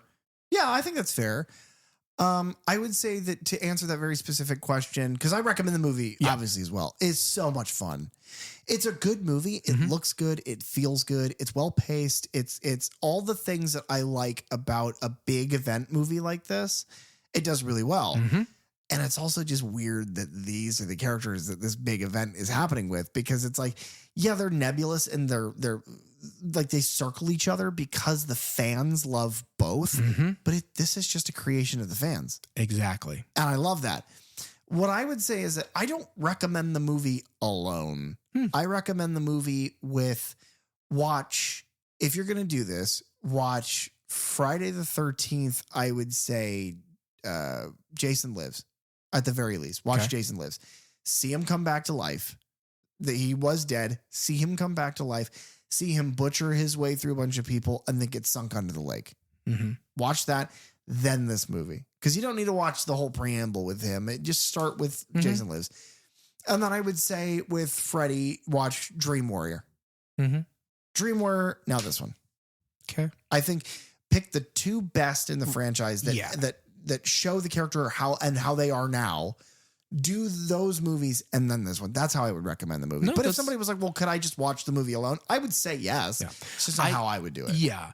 Well, I'm a completist, so it's not necessarily how I would recommend it, but I would say even if you've never seen any of the others, or maybe you've caught one or two here and there, I think you can perfectly go into Freddy versus Jason, understand all the things that you need to get out of it, and then that may actually make you want to go and watch the rest of them.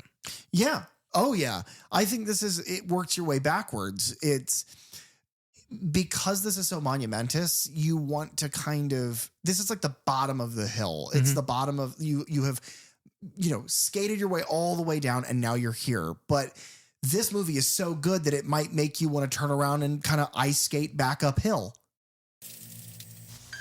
Thanks for tuning into the Third Channel Podcast. Please, if you have the time, rate, review, and subscribe on Apple Podcasts, Spotify, or any of your favorite podcast apps. You can follow us on social media at Third Channel Podcast, and you can find me online at thatdrosenberg. You can also reach out to us at thirdchannelpodcast@gmail.com, where we check every message we swear. Third Channel is hosted by PJ Minette And Derek Rosenberg. Theme song and audio engineering by Fly Guy Ty. the logo designed by Bell DeVelco. Episode artwork by Nathan Walkington. Keep it tuned right here to the Third Channel for all things horror. And remember, don't touch that dial.